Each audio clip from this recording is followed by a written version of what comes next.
Ladies and gentlemen, may I ask you to take your seats, please?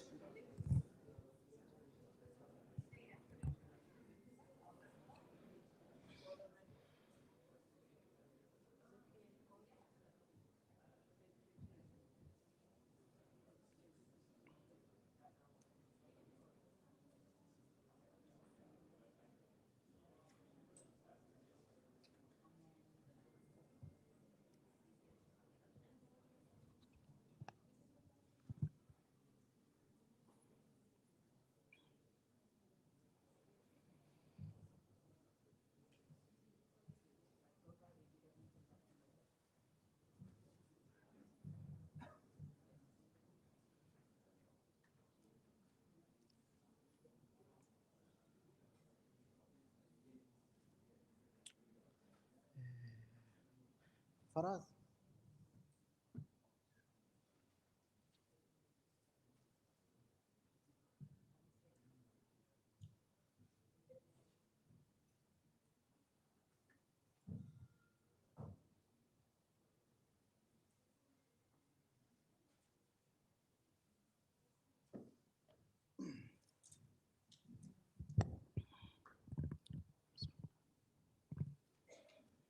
High Excellencies, ladies and gentlemen, esteemed guests, respected scholars and pioneers. Assalamu alaikum wa rahmatullahi wa barakatuh. It is with a great honor and a special greeting from AlBaraka Forum for Islamic Economy that I do welcome you all to the third annual AlBaraka Summit in the beautiful city of London. This vibrant and historic city, known as a beginning, a hub of global exchange and culture, it provides the perfect backdrop for our discussions on the future of Islamic economics. As the challenges surrounding economic development grow ever more complex, we do believe that Islamic economics emerges as a beacon of light, offering solutions that are both timeless and innovative. Ladies and gentlemen, it is now my pleasure to introduce our master of the ceremony. He is a leader and a visionary leader, actually. He is marked as a social entrepreneur. He is serving as the CEO and the partner of the Spectre Eco US, as well as the founder and director of Seed Ventures. Ladies and gentlemen, please join me welcoming to the stage Faraz Khan.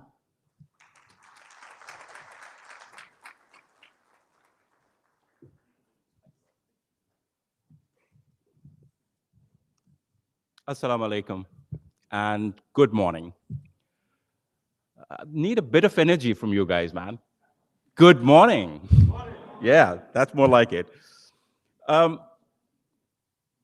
The way Ibrahim introduced me, I wish my wife was there in the audience right now, because the kindness that he showed, she needs to actually see that. But thank you so much for attending the third AlBaraka Summit. I've been very fortunate that I've been a small part of this wonderful summit for the past 3 years. And at the backdrop of the geopolitical conflicts, the climate urgency, the economic recession, these deliberations, these conversations, and what comes out of it is extremely crucial. And the growth and trajectory of AlBaraka summits has demonstrated an interesting edge. And I'll tell you why I'm saying that. So when the social media paradigm was happening for the AlBaraka summit, so there was a very interesting question that came on one of the social media channels. There was this lady from the US, and she asked, These conversations are great, these deliberations are great, but what's the process and what's the outcome? And that kind of made me think and reflect on what is it and why AlBaraka has become what it produces. It started off with conversations and deliberations, ladies and gentlemen. But the outcomes are the collaborations and the partnerships, the research papers, the white papers, the intersection of the governments, the academia, the private sector, and contributors to Islamic economics and economy, the scholars. Having a room full of luminaries from all these sectors and creating a pathway of future is something truly unique. This is what happens in COP. This is what happens in Davos. People question that what is the outcome? There are outcomes, but here the tangibility of these outcomes are phenomenal, and you would see that in today and tomorrow's events and panels.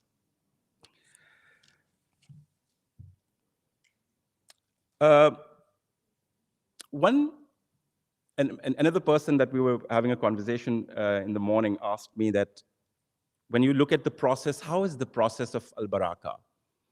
We all know what Steve Jobs said about dots, connecting the dots. We also know about the patchworks of how, various organizations and institutions create patchworks around issues and themes. But what I felt in my journey with AlBaraka, that it's more than that. It's interweaving a fabric and then building bridges between various economies, various ideologies, and creating a pathway for future. So fabric and bridges have been the cornerstone of these conversations. But before I carry on and ramble on, I think let's start officially the third AlBaraka Summit with recitation of Holy Quran by Mr. Bilal Abu Jafar.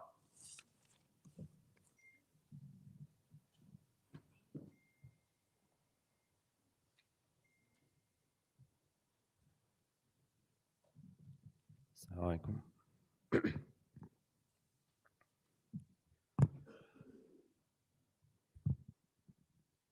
أعوذ بالله من الشيطان الرجيم. بسم الله الرحمن الرحيم.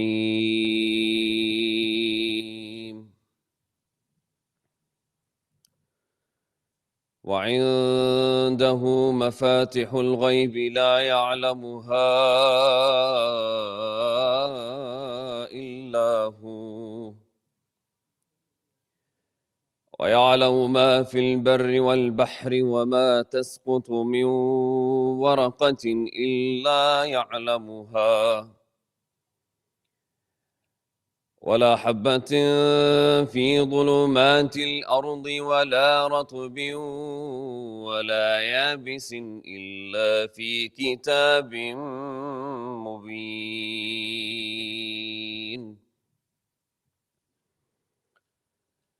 وهو الذي يتوفاكم بالليل ويعلم ما جرحتم بالنهار ثم يبعثكم فيه ليقضى أجل مسمى ثم إليه مرجعكم ثم ينبئكم بما كنتم تعملون.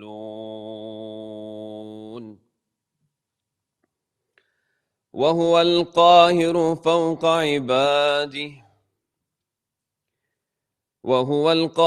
فوق عباده ويرسل عليكم حفظة حتى إذا جاء أحدكم الموت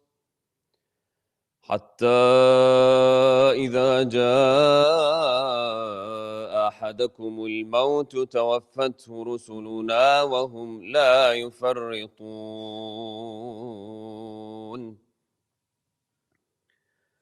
ثم ردوا إلى الله مولاهم الحق ألا له الحكم وهو أسرع الحاسبين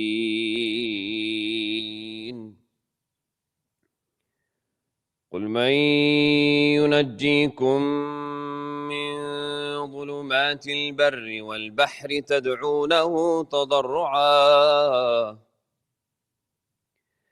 تدعونه تضرعا وخفية لئن أنجانا من هذه لنكونن من الشاكرين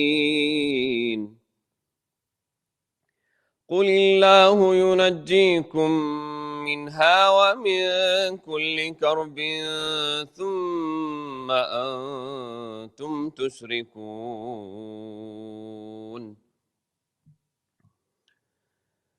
قل هو القادر على أن يبعث عليكم عذابا من فوقكم أو من تحت أرجلكم أو يلبسكم شيعا ويذيق بعضكم بأس بعض انظر كيف نصرف الآيات لعلهم يفقهون وكذب به قومك وهو الحق قل لست عليكم بوكيل لكل نبأ مستقر وسوف تعلمون وإذا رأيت الذين يخوضون في آياتنا فأعرض عنهم حتى يخوضوا في حديث غيره وإما ينسينك الشيطان فلا تقعد بعد الذكرى مع القوم الظالمين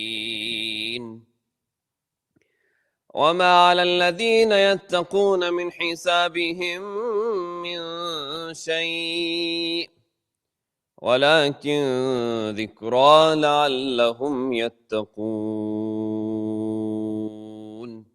صدق الله العظيم.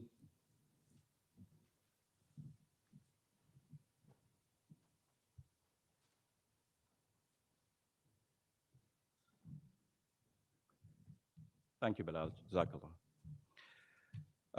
Ladies and gentlemen, it gives me absolute pleasure to invite His Excellency Mr. Yusuf Hassan Khalavi, Secretary General AlBaraka Forum for Islamic Economy.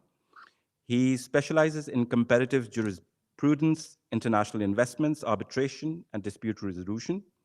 He served as a board member and head of the audit and management committees in many companies worldwide. He's the Secretary General of Islamic Chamber of Commerce and Development and a member of Board of Trustees of several international organizations, including the Accounting and Auditing Organization of Islamic Financial Institutions in Bahrain, but more importantly, a dear friend and one of the kindest souls that we know. Over to you, Mr.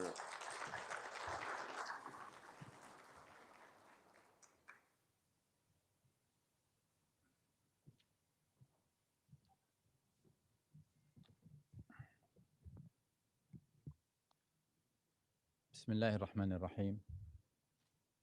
Distinguished guest, representative of diplomatic mission, speakers, scholars, ladies and gentlemen, Assalamu alaikum wa rahmatullahi wa barakatuh. It is with great pleasure to welcome you today for the third time, and for some of you for the first time who join us this morning for the first time, to that important event which we really hope, inshallah, to continue year after year, joining other different events.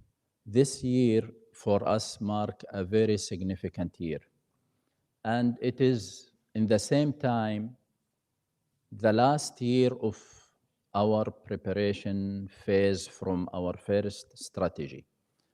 And I would like really to give you just a quick remark about what we are going to do, inshallah, in the next future, because by beginning of January, we'll start like what we can call our first operational year.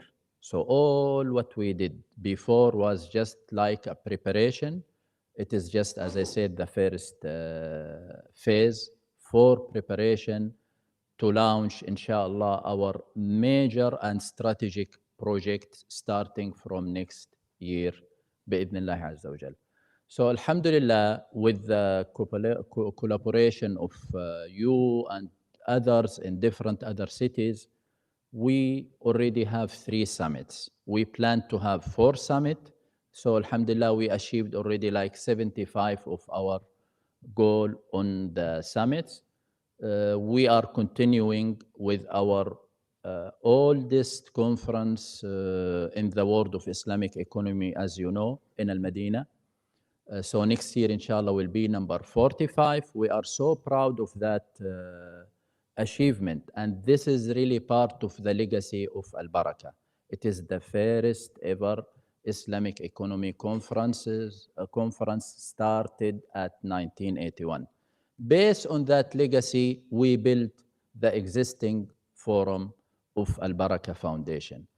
So Alhamdulillah, that year we added to our summits Istanbul Summit, which started just last May, and we hope inshallah to host it every year by the mid of the year, always in Istanbul. And this is again the 3rd summit. What we are looking next year, inshallah, is to launch what we are working hard in the last 3 years to launch. For example, for the first time, we will have in that industry, which include the whole spectrum of Islamic economy, both profit and non-for-profit sectors, we will add a major piece which we believe is necessary for Islamic economy, which is our strategic thinking center.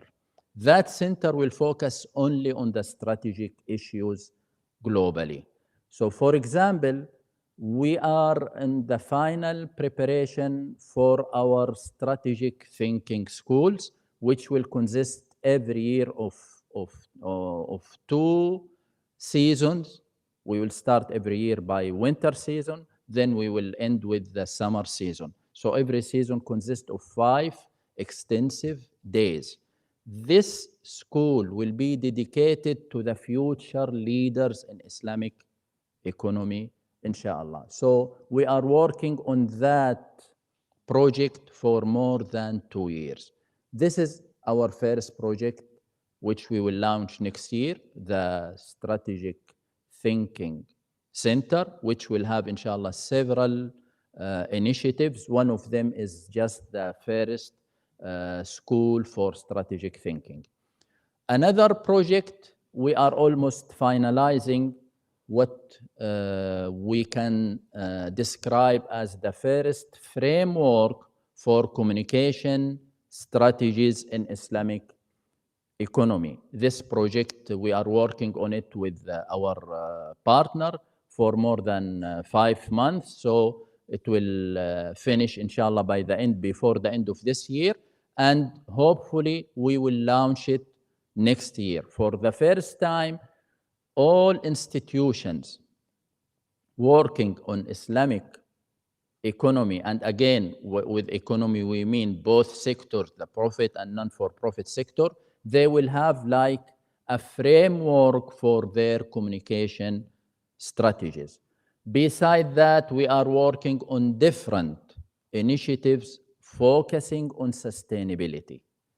So when we raise the subject of global issues today, we understand our responsibility to be ready to talk about global issues. It is not just a conference. No, it is a real responsibility. So here we are working, inshallah, we are working, alhamdulillah, with different partners. So next year, we hope to launch several projects focusing on sustainability. And our focus will be for the first phase on Islamic finance institutions, including banks, etc. And we hope shortly to launch our first white paper with our esteemed partners. Inshallah, we hope to launch that in our coming Medina summit, which should be by mid of April. So it will be, we hope to be first of a series focusing on net zero, carbon, all that environmental issues to take place based on our understanding of maqasid al-sharia. And as many of you knows, we already had our special symposium in last Medina symposium focusing on maqasid al-sharia, and the book inshallah will be published recently. So all that project, we are working on it in the last 3 years. So AlBaraka Forum is not here just to launch summits or event. No, the strategic project is really in the core of our mission. And to do that, as every one of you knows, we need to prepare several years. It is not just not 1 or 2 years. It is exactly more than 2 years, started exactly by April 2020, where all of us was facing the pandemic. We were working just to plan, strategic planning for all our events. And by the end, alhamdulillah, we are totally dedicated just to develop and promote Islamic economy. With your kind support, we will work. Today, we will sign an important MOU with one of our esteemed partner, where we are focusing, inshallah, on several aspects, and we hope all the outcomes will start immediately. As I said last year, in the same place, we totally believe in partnership. As part of our mission is to develop and to promote Islamic economy, we believe, especially after that 3 years of experience, we will not be able to achieve all that alone. So we really totally believe in partnership, and our major projects, all of them, really we are proud to work it all with different partners, and we are dedicated always to represent the Islamic economy partner, and the other partner will be representing the part of that image of that project. So we really welcome any initiative, any proposal which match with our mission and will help us to achieve our vision. And this is our dedication. I really would like to thank you again for joining us in that important event in London, one of the major cities of businesses across the globe. And we would love always to add to our cities where we are hosting all our summits or even regional conferences, a lot to that cities with your advice, with your recommendation. We will be always happy to hear from you, to listen from you. Wassalamu alaikum wa rahmatullahi wa barakatuh.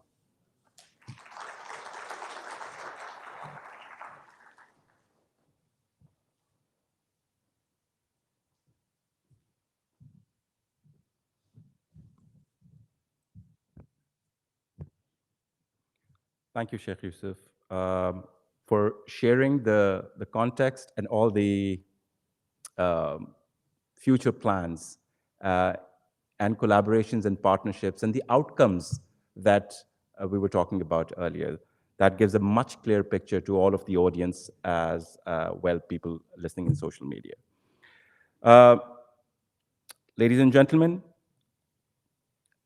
it gives me immense pleasure to invite Her Excellency Naz Shah, who's a Member of Parliament in the United Kingdom. Naz Shah is the chair of all party parliamentary groups on Islamic finance and Muslim women. She's the vice chair of all party parliamentary groups on British Muslims, Hajj and Umrah, race and communities, religion and media, and Bangladesh. And she is also listed as one of the 5 top Muslim 500 most accomplished people. And it gives us absolute pleasure to invite Ms. Shah to give her reflections on this fantastic conference.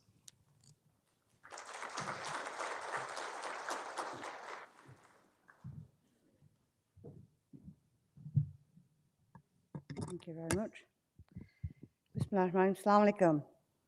Good morning.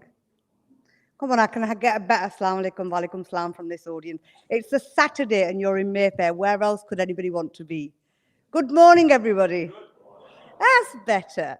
So I traveled all the way from Bradford to come back to speak to you this morning, and it is a huge honor to be here. For those of you who don't know where Bradford is, it is the center of the universe. My fellow Bradfordians in the room will tell you that. So if you haven't visited, you really, really should. We're City of Culture next year, and we have a curry capital of the UK. But here I am all the way in London, addressing you on your third summit. Jazakallah khair for inviting me. It's an absolute pleasure to be here. The reason I'm here, all the way from Bradford, is because I chair the all-party parliamentary group on Islamic finance.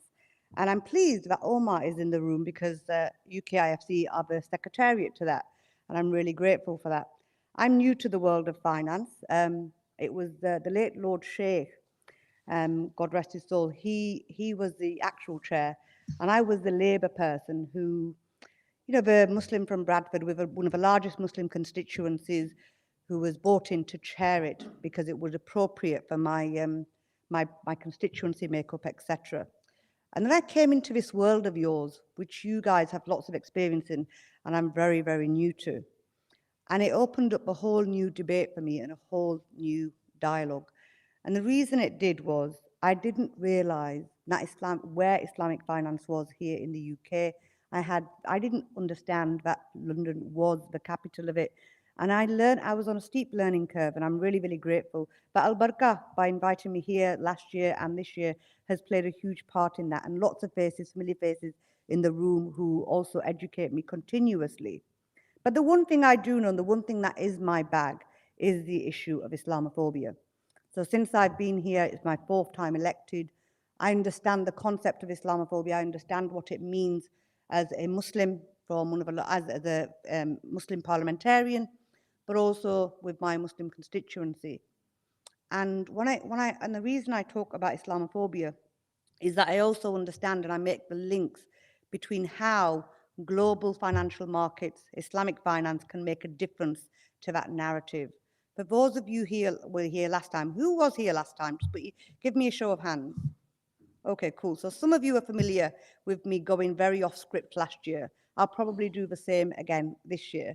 It's quite my ammo at the moment, given the global context and given the brilliant speech we've just heard and the outline that Sheikh Yusuf has provided us with your future launches and the things you'll be signing today. So I am slightly going off script. What I do understand is the importance what each and every one of you can play, the important role that you can play in shifting that global narrative through investments, through the partnerships that you're doing. The industry is worth 3.9 trillion, is from what I understand. Islamic finance has played a huge part in reshaping Battersea, other places in London. You know, that makes a significant contribution to not just our economy, but the culture, the very fabric of our society. I also, I said Bradford was a city of culture next year. We also host an amazing Bradford Literature Festival, which has fast become the national literature festival of the UK, and we're very proud of it. It's a mainstream literature festival which houses all things Muslim as well, and has those conversations that we very much need to shift the concept of culture. Finance is also as part of that culture. As the founder of the Literature Festival explained to me, culture is like the sea that the fish swim in, but don't realize that they're actually swimming in it. And that culture is hugely important. And if we want to change the culture of Islamic finance here in the UK, then we need to get this government to understand what our role is and what we can bring to the table. 3.9 trillion is not a small amount, but it's only 0.1% here in the UK. And that modest amount needs to increase because we have more than 6.5% of the British population who is Muslim. Yet, I mean, it's better than what it was. 77% of our 18 to 24-year-olds understand the concept of Islamic finance. But when it comes to our older generation, well, not older, because I'm in that bracket now, you know, the over 45s, it's much less a percentage. And people cannot access that because it's not on equal footing. So the role we play here today to contribute to the conversations here has to be about how do we influence Great Britain. I'm really, really pleased that we now have a Labour government. You know, it was really, really horrible being sat on the opposition benches for 9 years. But now there's a time for excitement. We have the budget this week, and that budget will set out what we want to do and what our vision is for the future. And I'm sure all of you will be very, very eager to know what's in that, as am I for my constituents and for the world of finance. And that is where you all come in to play your part. What is it? What are the challenges for us globally? What are the challenges for us here in the UK? The challenges for us are to increase that 0.1% to go get it into a bigger space. Those promises that we had made by the previous government were not realised. We said we'd make much more finance available.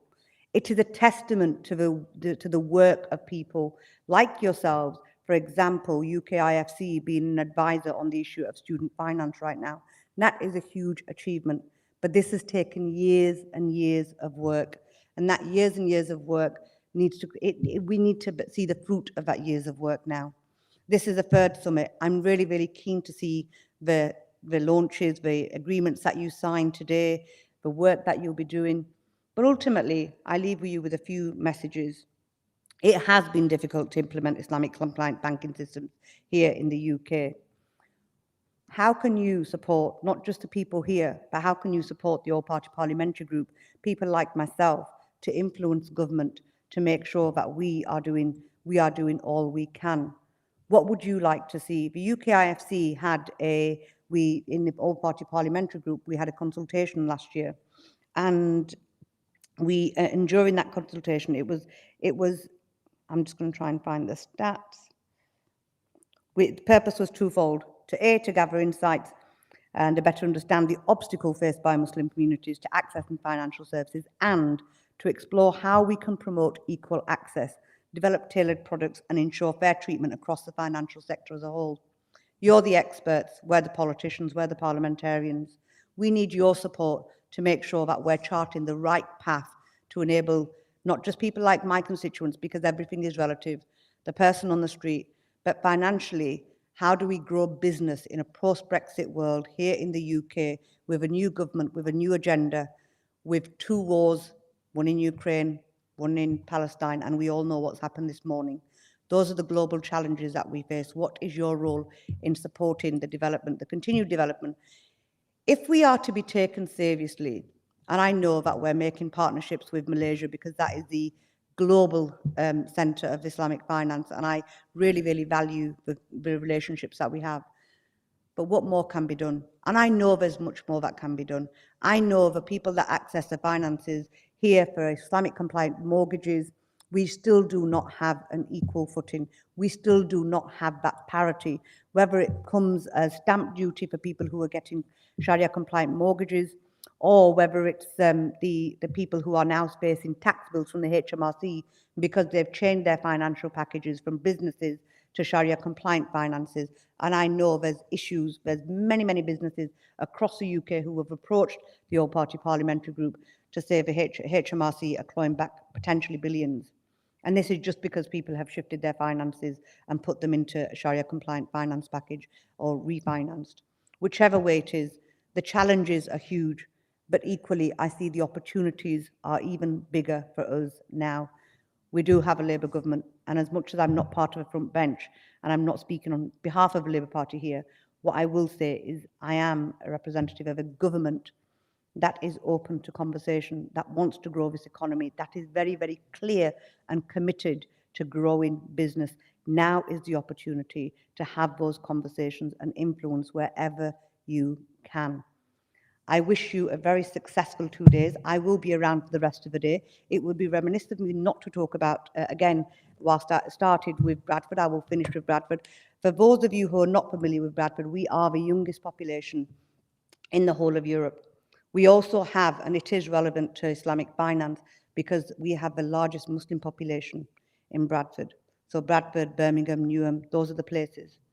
And Bradford is the city of culture, and we have an opportunity for anybody who wants to invest in infrastructure projects in Bradford. So when you're listening to the budget, which I'm sure you will, which will be very relevant to you all, for any of you who want to come up to Bradford, and I would love to introduce you to Bradford, its opportunities and its people. Outside of London, there is a huge financial world that is waiting for you all. Thank you very much.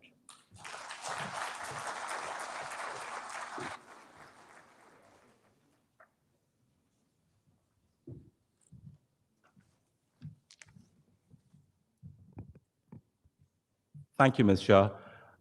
So what she actually meant to say that tomorrow dinner in Bradford. Thank you so much for these insights. And we love the fact that you actually go off script, because it comes from heart, and yet it pinpoints exactly to the challenges and the opportunities.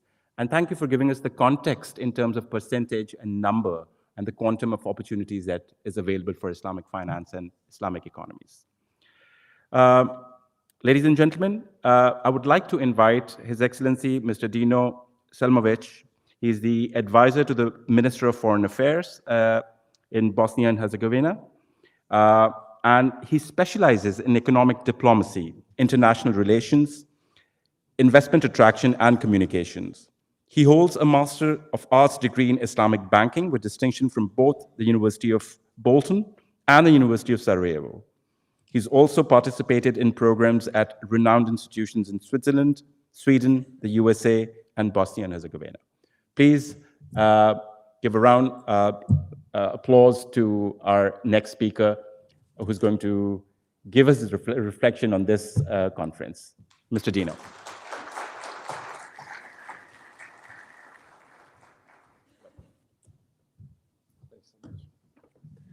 Bismillah ar-Rahman ar-Rahim.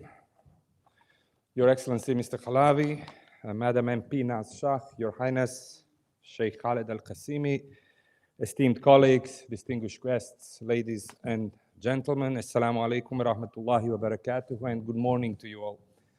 They say a smile is sadaqah, so I hope that we will go off smiling and be smarter after today's discussions and tomorrow's at the summit. It is truly a great honor to join you here today at the third AlBaraka Summit in London. So before I continue with my speech, please allow me to take a moment to honor the late Sheikh Saleh Kamel. May Allah have mercy on him.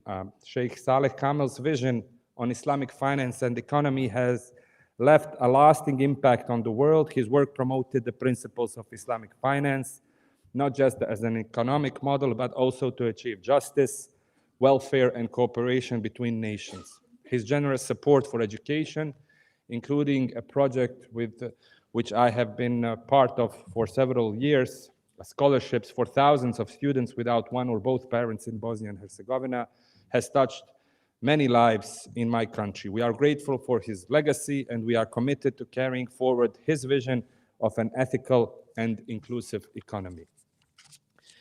Ibrahim told me to shorten my speech, so I had to take out some of the paragraphs to keep up in time, and there's the smile that I wanted to see. Islamic economics offers a powerful model for addressing global challenges while upholding ethical and sustainable values. As we look to the future, it is important to recognize that Islamic economics closely aligns with the United Nations Sustainable Development Goals. And even if we rephrase the Islamic economy into a more appealing or more easily understandable terms, I think it can grow faster and be accepted worldwide. UN's SDGs is a global plan to end poverty, protect the environment, and ensure prosperity for all by 2030. which is a year taken by many countries, including the Kingdom of Saudi Arabia with their Vision 2030, Bosnia and Herzegovina with our wish to join the EU, and so many others. So let me outline just some of the 17 SDGs if you are not acquainted with them. And I ask you just to reflect and think where you've heard these phrases before. No poverty, zero hunger, quality education, gender equality, responsible consumption and production, peace, justice, strong institutions, etc. Islamic finance, with its focus on fairness, shared risk, and ethical investment, supports many of these goals. For example, zakat, which is a charitable giving in Islam, directly helps reduce poverty and hunger, aligning with SDG 1 and SDG 2. The ban on riba, or interest, usury, and speculative investments creates a more stable and fair economy, which aligns with SDG 8 and SDG 10. Islamic principles encourage caring for the environment, supporting goals like SDG 12 and SDG 13. Looking ahead, innovation and technology will play a key role in the future of Islamic finance. Technologies like artificial intelligence and blockchain can improve transparency, reduce risks, and streamline financial services. These and other technologies can also support sustainable industries like renewable energy and create new opportunities for small and medium businesses. With so many AI tools available today, and part of my speech was written with ChatGPT, it's clear that we must address the profound changes that AI is bringing to almost every profession worldwide. Islamic finance can help and should support small and medium businesses and encourage ethical entrepreneurship. This will provide opportunities for our youth to contribute to the growth and development of their own country. However, we know that theory and practice don't always align.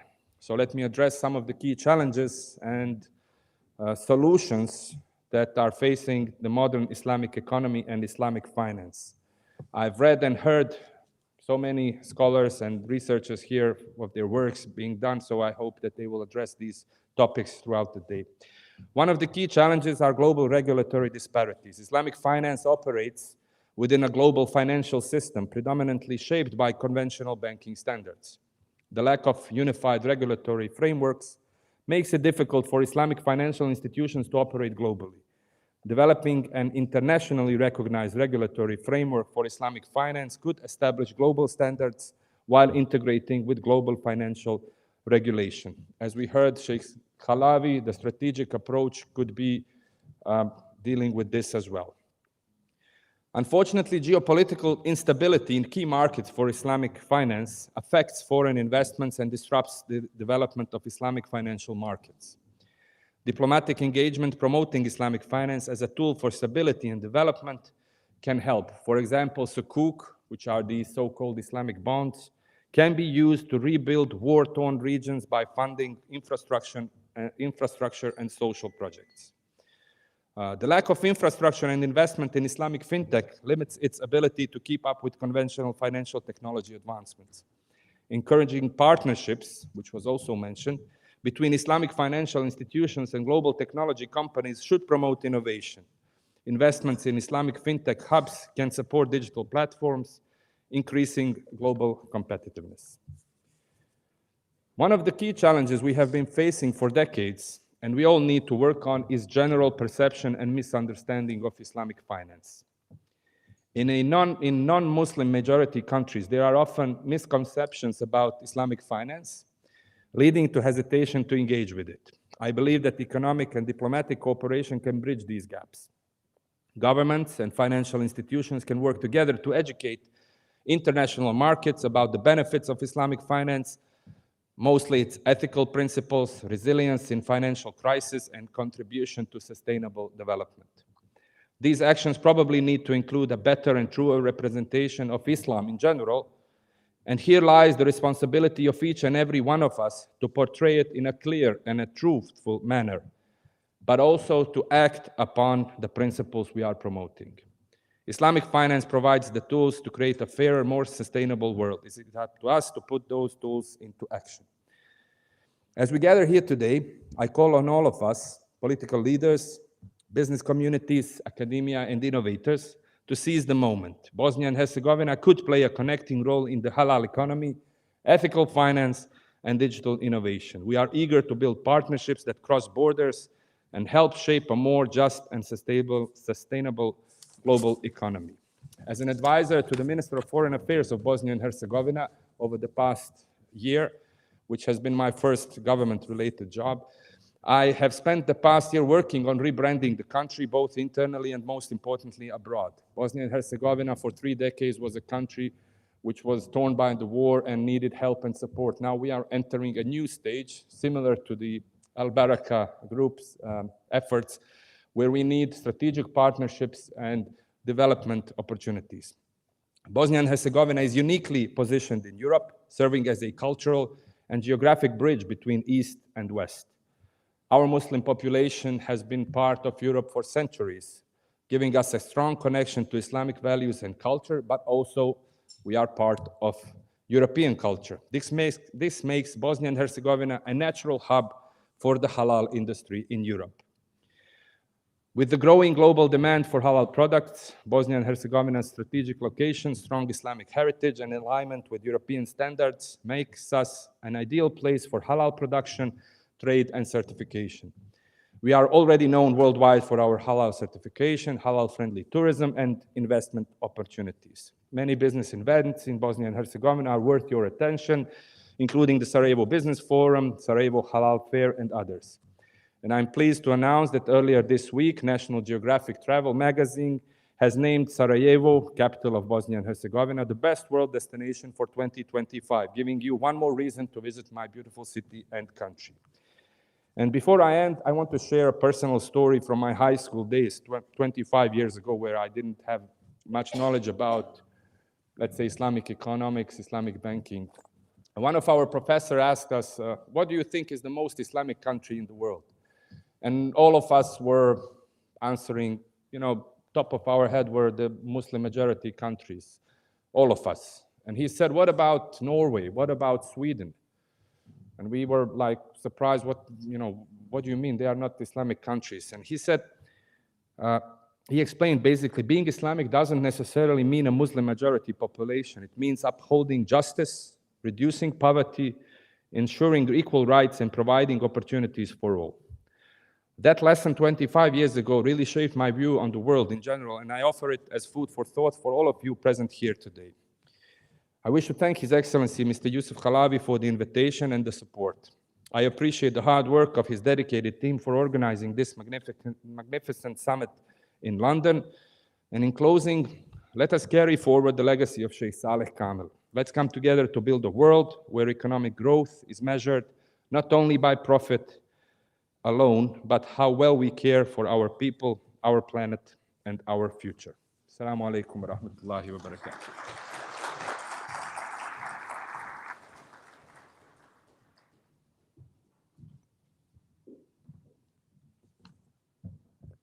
Thank you, Mr. Dino. So now we have got invitations from Bradford and Sarajevo. Excellent. I love this conference. Your point to your unified regulatory framework absolutely is spot on, and I think that is something that we should all aspire for as institutions and governments.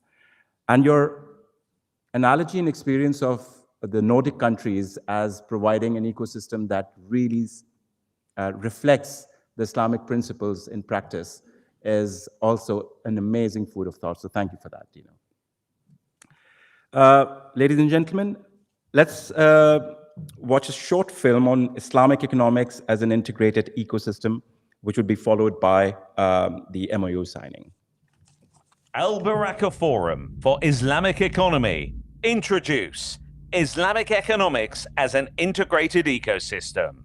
As the global focus shifts towards finding solutions that balance economic growth with social responsibility, Islamic economics provides a refreshing perspective. Facing modern economic challenges such as income inequality and financial instability, offering innovative strategies for fostering a fairer and more resilient economic system. Here comes AlBaraka Forum's role, guiding a future grounded in ethical and innovative economic principles, born from the enduring legacy of Sheikh Saleh Kamel AlBaraka Forum acted as a beacon, carrying a knowledge flame, guiding and inspiring the evolution of Islamic economy. Dedicated from our global mission to develop and promote the Islamic economy worldwide, AlBaraka Forum has established itself as a global leader, bringing together experts, policymakers, and practitioners from around the world to disseminate the concept of Islamic economy. Through AlBaraka Forum events, which are organized in the form of scientific conferences, lectures, workshops, and symposia, supervised by experts in the relevant fields, creating public discussions in different countries worldwide to showcase solutions, exchange knowledge, increase awareness, and share experiences. In the United Kingdom, where history meets the future, a journey unfolds.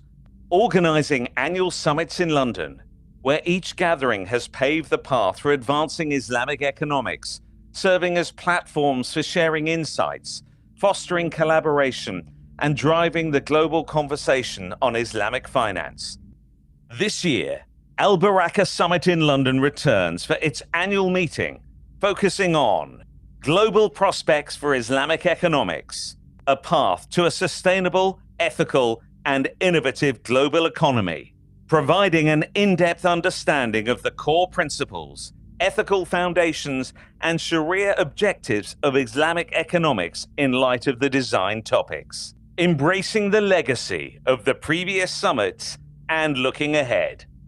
This summit highlights the long history of Islamic economics and revives Islamic solutions in economics, banking, investment, and non-profit sectors. It identifies economic challenges and their solutions through the process of implementing Islamic economics globally and establishes actionable goals for future development and cooperation. Addressing the potential of the digital economy, debt reduction, curbing speculation, and the role of developed countries in fostering innovation and creativity for a global progress. This summit aims to set the stage for a brighter and more equitable Islamic economic future. The United Kingdom has solidified its position as a global leader in Islamic economics and finance for decades. The 2010 and 2023 task forces exemplify the UK's commitment to aligning Islamic finance practices with Sharia principles and adapting to evolving market dynamics. As we forge ahead, the journey continues. The third AlBaraka Summit is not just a milestone, but a new chapter in an ongoing adventure. Together, we are crafting the future. Join us on this global voyage. Connect with us, contribute to the dialogue, and be part of a transformative journey that shapes the future of Islamic economics.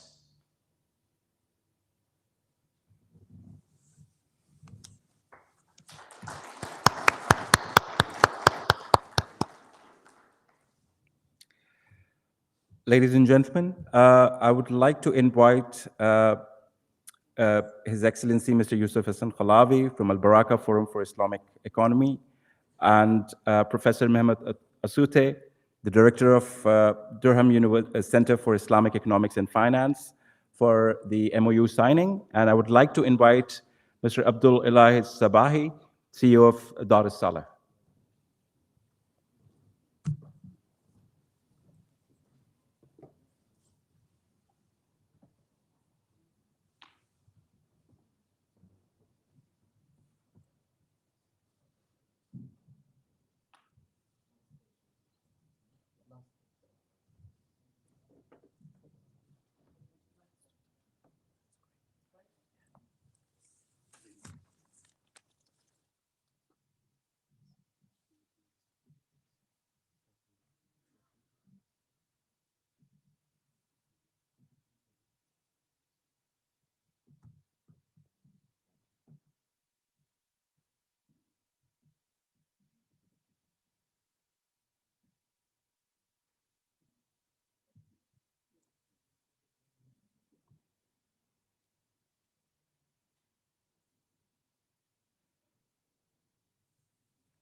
As a thank you to our esteemed speakers, I would like to call Mr. Faraz for the certificate.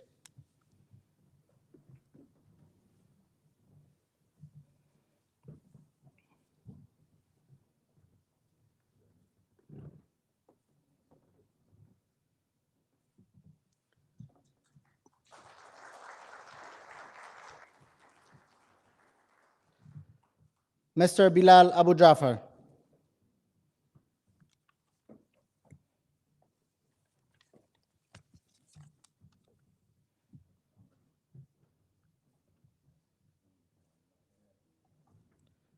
Her Excellency Naz Shah.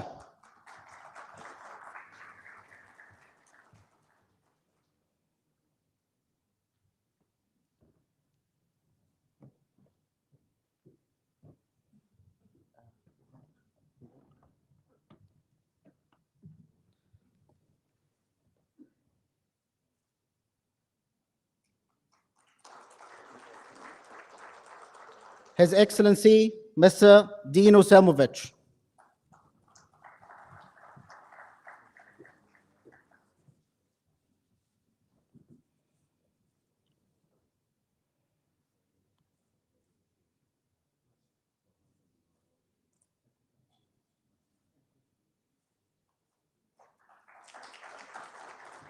And as a thank you to our global partner, AlBaraka Group, I would like to invite Mr. Muhammad Atif Hanif, the CEO of AlBaraka Pakistan, to receive the certificate on their behalf.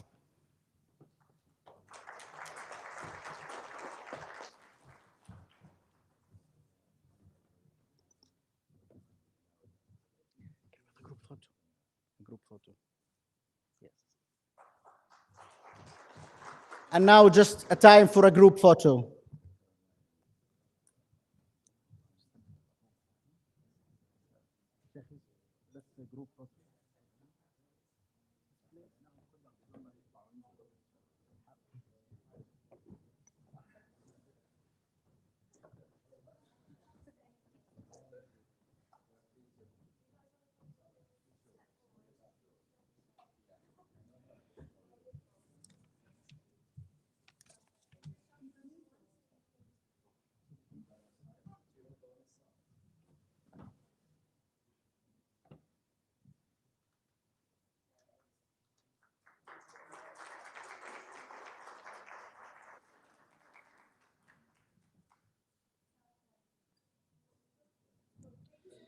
Thank you.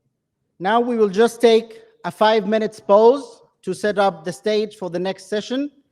Please remain seated, and we hope that we give you a very fruitful discussions in the coming session. Thank you very much.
Okay.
The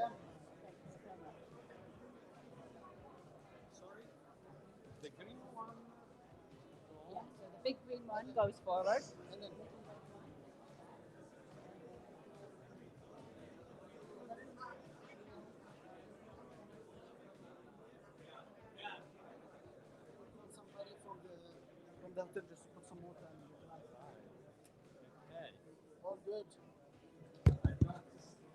Ladies and gentlemen, we are about to continue the activities of our day by starting the first session, which is going to be titled as Islamic Economics and Collective Responsibility, Unified Goals for a Shared Planet. It will explore the vital role of Islamic economics and finance and how it plays in addressing the shared challenges of our global communities. I'm honored to call to chair this session Mr. Faraz Khan, the CEO of Spectre Eco US. And will join him in this panel Professor Paolo Pietro Bainaxo and Associate Professor Dr. Ziad Muhammad and Mr. Umar Sheikh.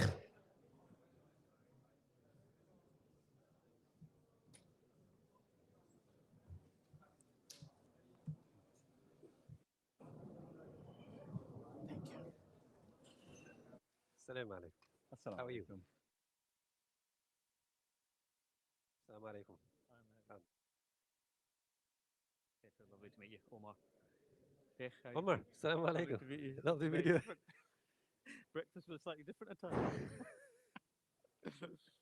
Horses for courses. Right. Loving it.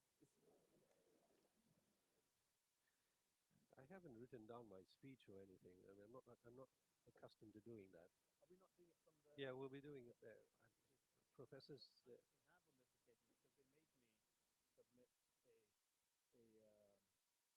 Paper.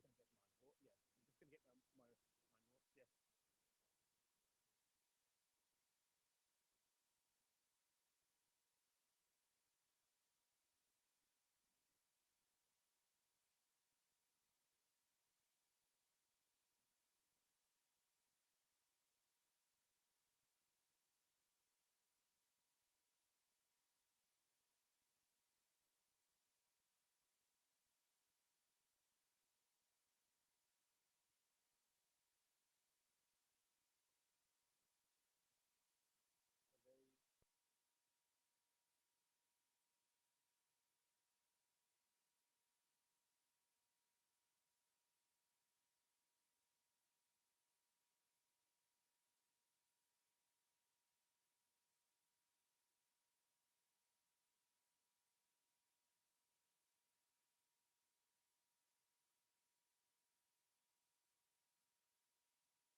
Can you hear me? No. Hello? Hello? Good to go?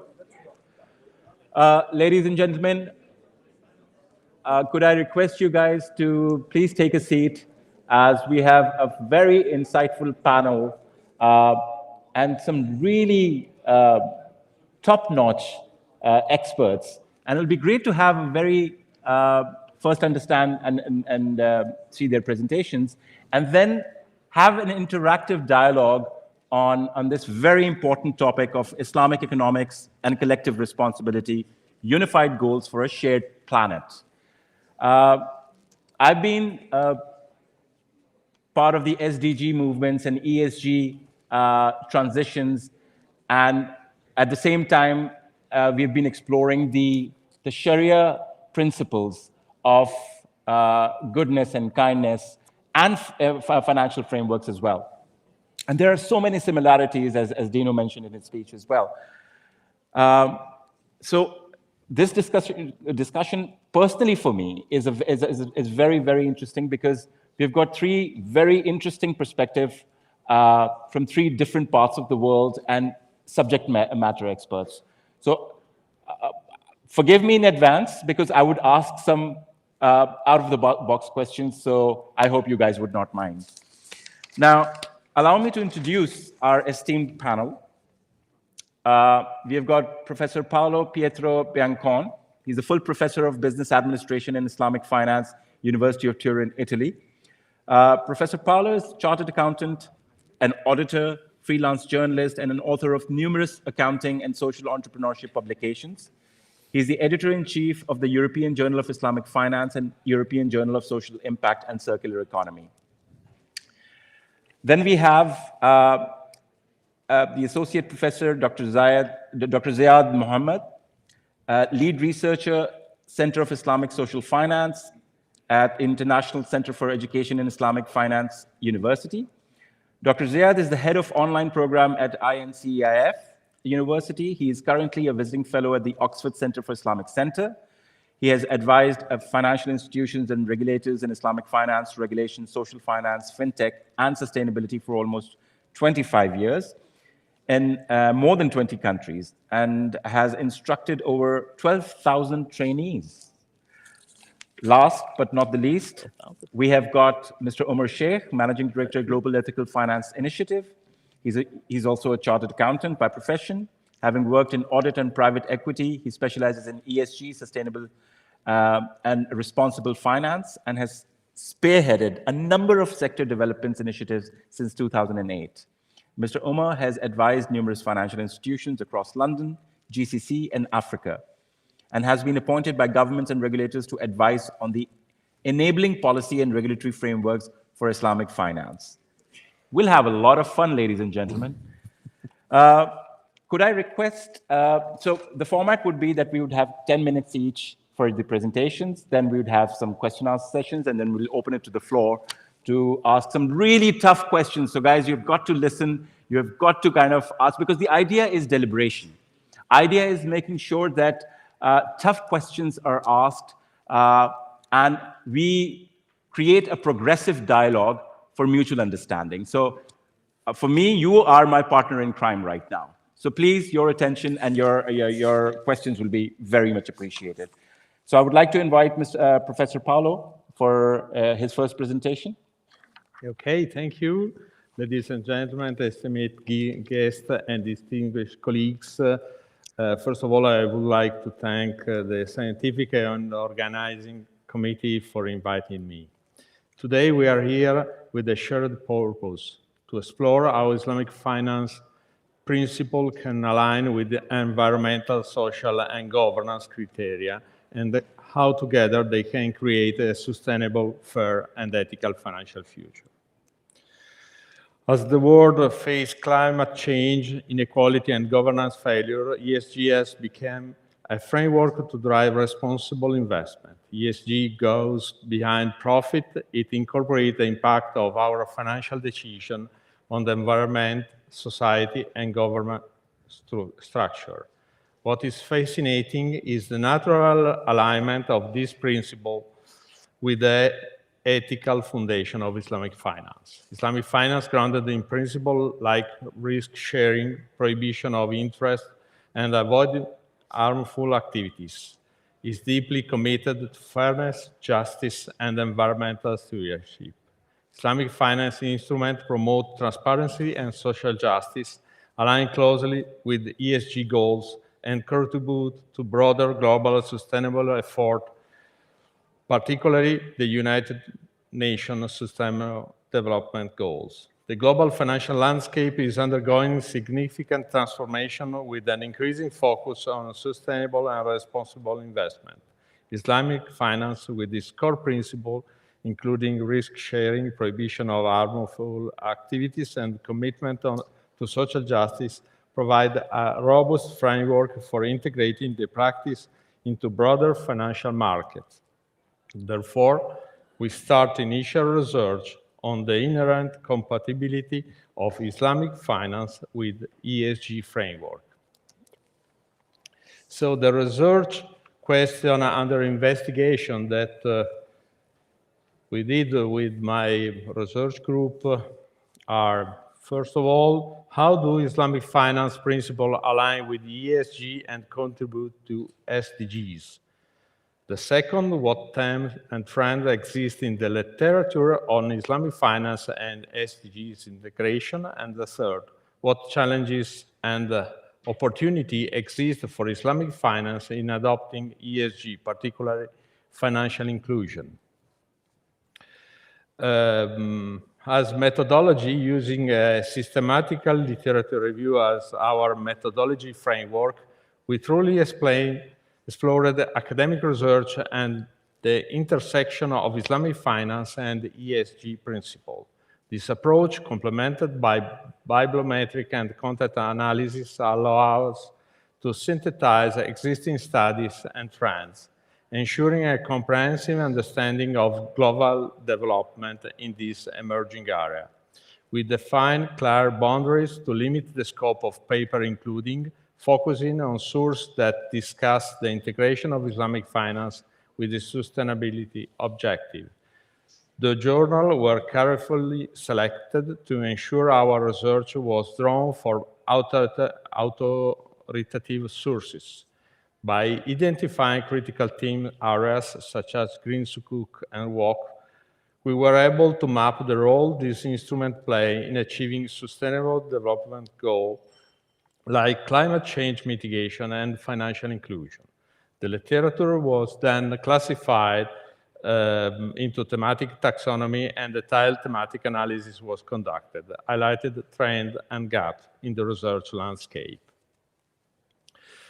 What about the results? On the critical finding of our research, apart from the descriptive elements, is the increasing of publication sources and number of papers published in several parts of the world, as you can see in this PowerPoint. Our results start demonstrating alignment between Islamic finance instrument and the ESG criteria. For instance, factorial analysis reveals that green sukuk represent a growing interest in financing eco-friendly projects that align with global sustainability goals.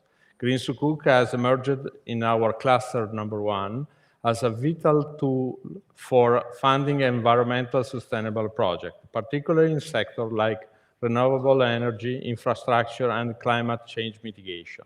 This instrument, compliant with Sharia law, allows investors to contribute to eco-friendly initiatives while adhering to the ethical value of Islamic finance. This intersection presents new opportunity for Islamic finance to lead the sustainable finance. Incorporating the finding from our thematic analysis as described in the emerging theme map, we observe that specific themes have become a central driver in the development of Islamic finance and ESG integration. Motor themes such as ethical finance, financial inclusion, and fintech exhibit strong relevance and development in this area. These themes are at the forefront of aligning Islamic finance with sustainability goals and demonstrate the sector's capacity to lead sustainable development initiatives. On the other hand, niche themes like environmental sustainability and Islamic microfinance are gaining traction, though they are still emerging in terms of density. This area holds promise for future development, but require further research and regulatory support to reach their full potential.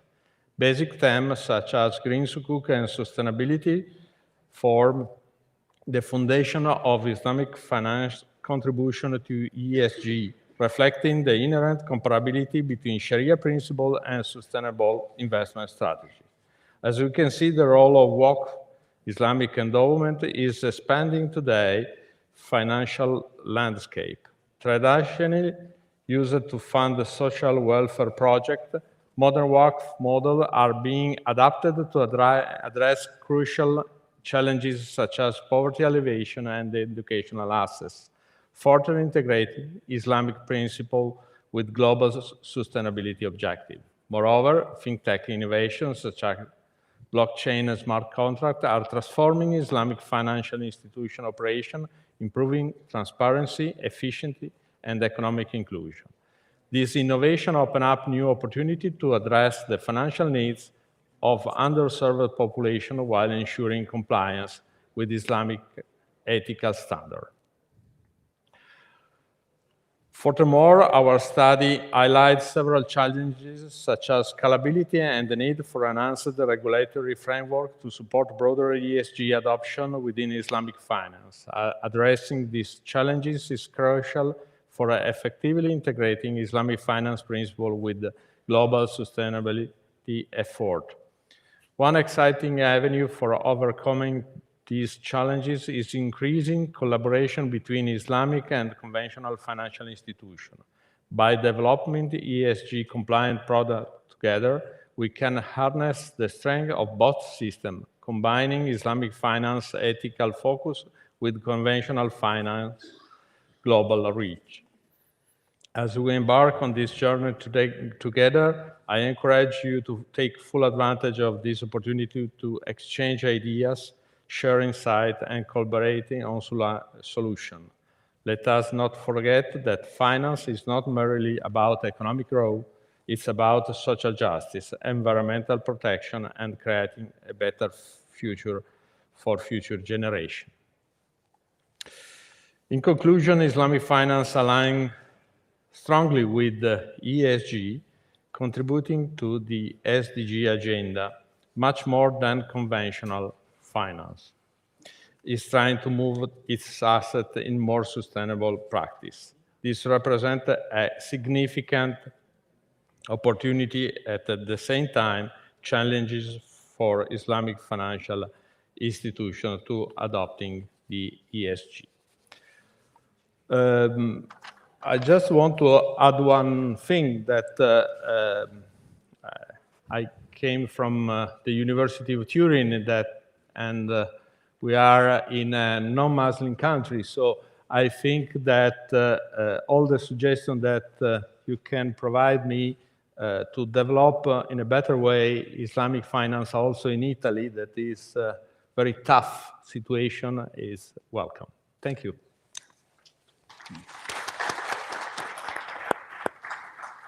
Thank you, Professor Paolo. This is very insightful. It clearly demonstrates that there's a very strong alignment with Islamic finance and Islamic mechanisms and the ESG and way forward. I have a number of questions on that, but before I actually get into that, I would like to invite Professor Ziad Mohammed, and he would share his paper titled The History of Islamic Economic Revelation and Practice, an Extended Experience. Over to you. Thank you very much. Good morning, everyone, and assalamu alaikum wa rahmatullahi wa barakatuh. Bismillahir Rahmanir Rahim. Alhamdulillah, alhamdulillahi rabbil alameen, wassalatu wassalamu ala sayyidil mursaleen, Sayyidina Muhammad wa ala alihi wa ashabihi ajma'in, amma ba'd. Allahumma aftah alayna bihikmatika wa anshur alayna birahmatika ya dhal jalali wal ikram. Certainly, it's a pleasure and an honor to be here at the AlBaraka Forum. I joined AlBaraka Bank, by the way, back in 2003. Wow. As a vice president of marketing and product development, so it brings back a lot of memories. Right. As to the actual impetus of AlBaraka in shaping Islamic socio-economic thought. And when we look at what we're going to talk about today briefly, I've just been given 10 minutes to talk about 1400 years of Islamic economic evolution. As Omar reminded me this morning, that's 140 years every 60 seconds. So just hold on to your seats. I'm going to try to move through this and really talk about the highlights of the value contributions rather than each century or each thinker's contributions. We'll talk about the historical development of Islamic finance and banking as well, because that forms part of the entire session of Islamic economics. And then finally, impacts and lessons and where we are today. Now, things that we already know are that major disruption that revelation caused in pre-Islamic Arabia. Suddenly, there is this talk about a moral economy, social justice, the issue of values integrated within the economic system, fair market practice, and even giving women rights. And this was really something very strange for the people at the time. And if you can see the number of verses just revealed around granting women rights. Women were inherited. Now they could inherit. This changed the dynamic of an Islamic economic system because you were no longer trying to clap with one hand. You were actually able to clap with both hands. This is an important disruption and contribution of Islam to modern society. Now, ultimately, establishment of a framework of justice, equity, and ethical behavior. We hear that all the time. These verses, the Sunnah, the Hadith, the traditions of the Prophet Muhammad ﷺ were very specific and pragmatic in the way they started to shape the economy for the next 1400 years. Ultimately, the focus was on social protection, it was on human progress and societal harmony. That was the focus. And bear in mind that all of this harmony was designed within a pluralistic system. It wasn't that Muslims would be dealt with one law and people of other faith could do whatever they'd like to, or Muslims could do whatever they would like to when it came to economics and trade to people of other faiths. No, it applied to everyone, and fair market practice became the norm. Just an idea of the area in which the Quran and the Hadith covered when it comes to revelation and implementation. Now, where we saw a significant change was the marketplace. Because this way of life, this new religion as they saw it, was not limited to the home, it was not limited to places of worship, but it was integrated within the marketplace. It was within the very DNA of societal growth. And here the Medina market principles laid a very clear foundation that this is a mixed market. Market forces were allowed to operate freely, but within Sharia parameters. There were restrictions. It wasn't a complete laissez-faire free market as we understand it. There were actually guardrails, so to speak. There were abolishments to any barriers to entry. Anyone had opportunity to play in the market. Entrepreneurship was encouraged. Unfair practice was banned. And of course, at that time, market taxes were repealed, and this was really a dominating feature of other markets, and it restricted the growth of other markets. Now, if we fast forward to the contemporary practice, we can see that we still use regulatory frameworks. The hisbah mechanism of the debit credit is still in practice. The concept of the waqf system, the endowments, have been evolved into trusts and endowment law in various countries, but still exist as waqf law in some countries. And they've gone through a cycle of progress and a bit of decline over the last 100 years. And now there seems to be a bit of a revival once again when it comes to social finance, in particular waqf. The concepts of social justice, equitable distribution of wealth, and ethical business practices are things that we echo all the time in the way we do things. But when it comes to pragmatism, that's a different game altogether. We're still looking at bottom line. We're still looking at self-interest, and that balance is not there as yet. We are in a world of predatory capitalism. Agreed. And until we move into a societal harmony that's focused on mutual benefit, then we would not have learned from the principles of the past, Islamic economic principles included. Snapshot of some of the great thinkers of the Abbasid period: Imam Abu Yusuf, Imam Ahmad bin Hanbal, Imam Muhammad al-Shaybani, contributing to the issues of property and what constitutes materiality, something very unique. Imam Abu Yusuf is talking about rural development projects and the importance of food security, something that we talk about today. Imam Ahmad bin Hanbal is talking about market competition. He's talking about freedom of contract and development of enterprise. Ibn Hazm, the famous scholar, talking about removal of poverty, or at least alleviation of poverty. And that's another debate, eradication versus alleviation. It's a huge debate. But he's talking about self-cultivation and, again, sharecropping for the purpose of food security. Now, You know, Imam Ghazali, if we start talking about that, we're going to spend weeks, because his contribution to modern Islamic thought is just immense. And just one or two highlights here. You know, he talked about unlawful revenue sources and advocated for very halal approaches to how a government is expected to raise its funds. But he allowed public borrowing as well for the growth and development of economies. And we know that he's influenced Western thought all the way from Adam Smith to St. Thomas Aquinas and others. The Golden Age moved on, and as you can see, we've talked a lot about agricultural development that continued. The sak was introduced, yes, 1,000 years ago, the sukuk, the Islamic bond that we talk about today, and the modern check that we apply, flourishing trade and commerce.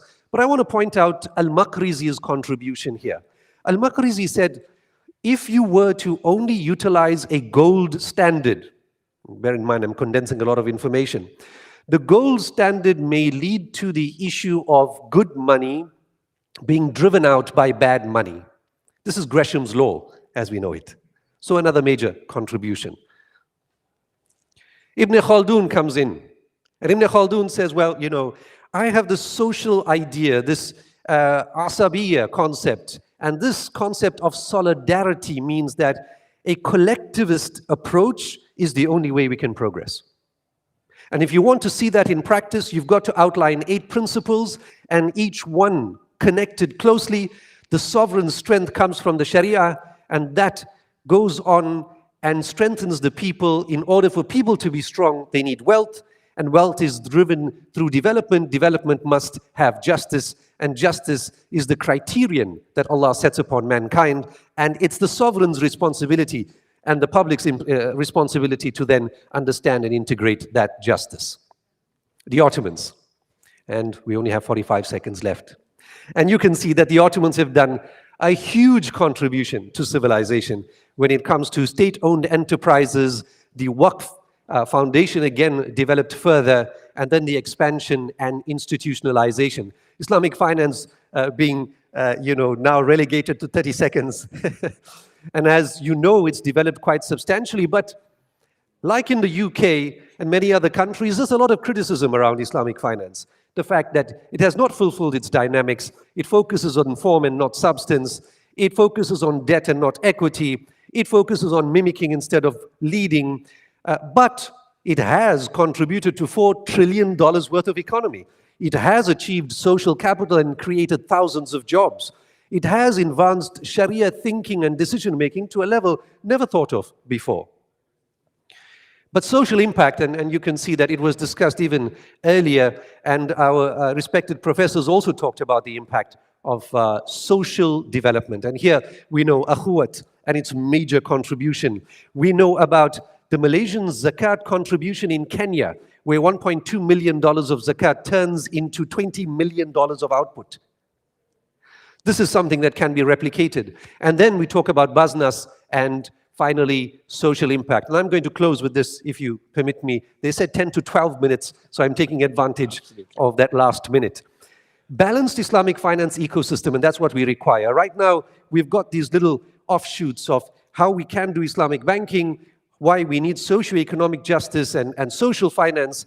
We drive towards Maqasid and the Tayyib initiative, but an Islamic finance ecosystem is not really prevalent except for countries like Malaysia, perhaps a bit of Indonesia, and a little bit in the Middle East.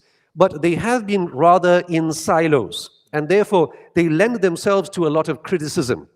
When it comes to the UK, I don't see much of that integration or real ecosystem at all. It seems to be rather fragmented, effective in its fragments, but when it comes to a whole, the collectivist approach will be a lot more effective. The moral economy, we need to go back to values and looking at behavior, and that's what drove the success of past Islamic economies, not pure regulation, not just rules. There must be an internalization of good values and principles that are spiritually driven through taqwa. And once that is there, then you will see Islamic economic growth and prospects. Finally, human capital development, knowledge. Without knowledge and literacy, we're going to be shooting in the dark. And we're going to criticize and insult on things we don't really understand because we view it in a very myopic way. We need that literacy. We need to increase that knowledge. And any knowledge is not going to be worth it. Only beneficial knowledge that's going to be coupled with a clear, sincere objective to obtaining and attaining a socioeconomic dynamic that's really going to uplift the globe, everyone, the community, the global community, Muslim, non-Muslim, the environment, sustainability, social responsibility. It has to be a collectivist approach. I'm going to end there. Thank you very much. And now I've gone past my time. Very good. Very, very good. Yeah, thank you so much. This was, I mean, you're absolutely right.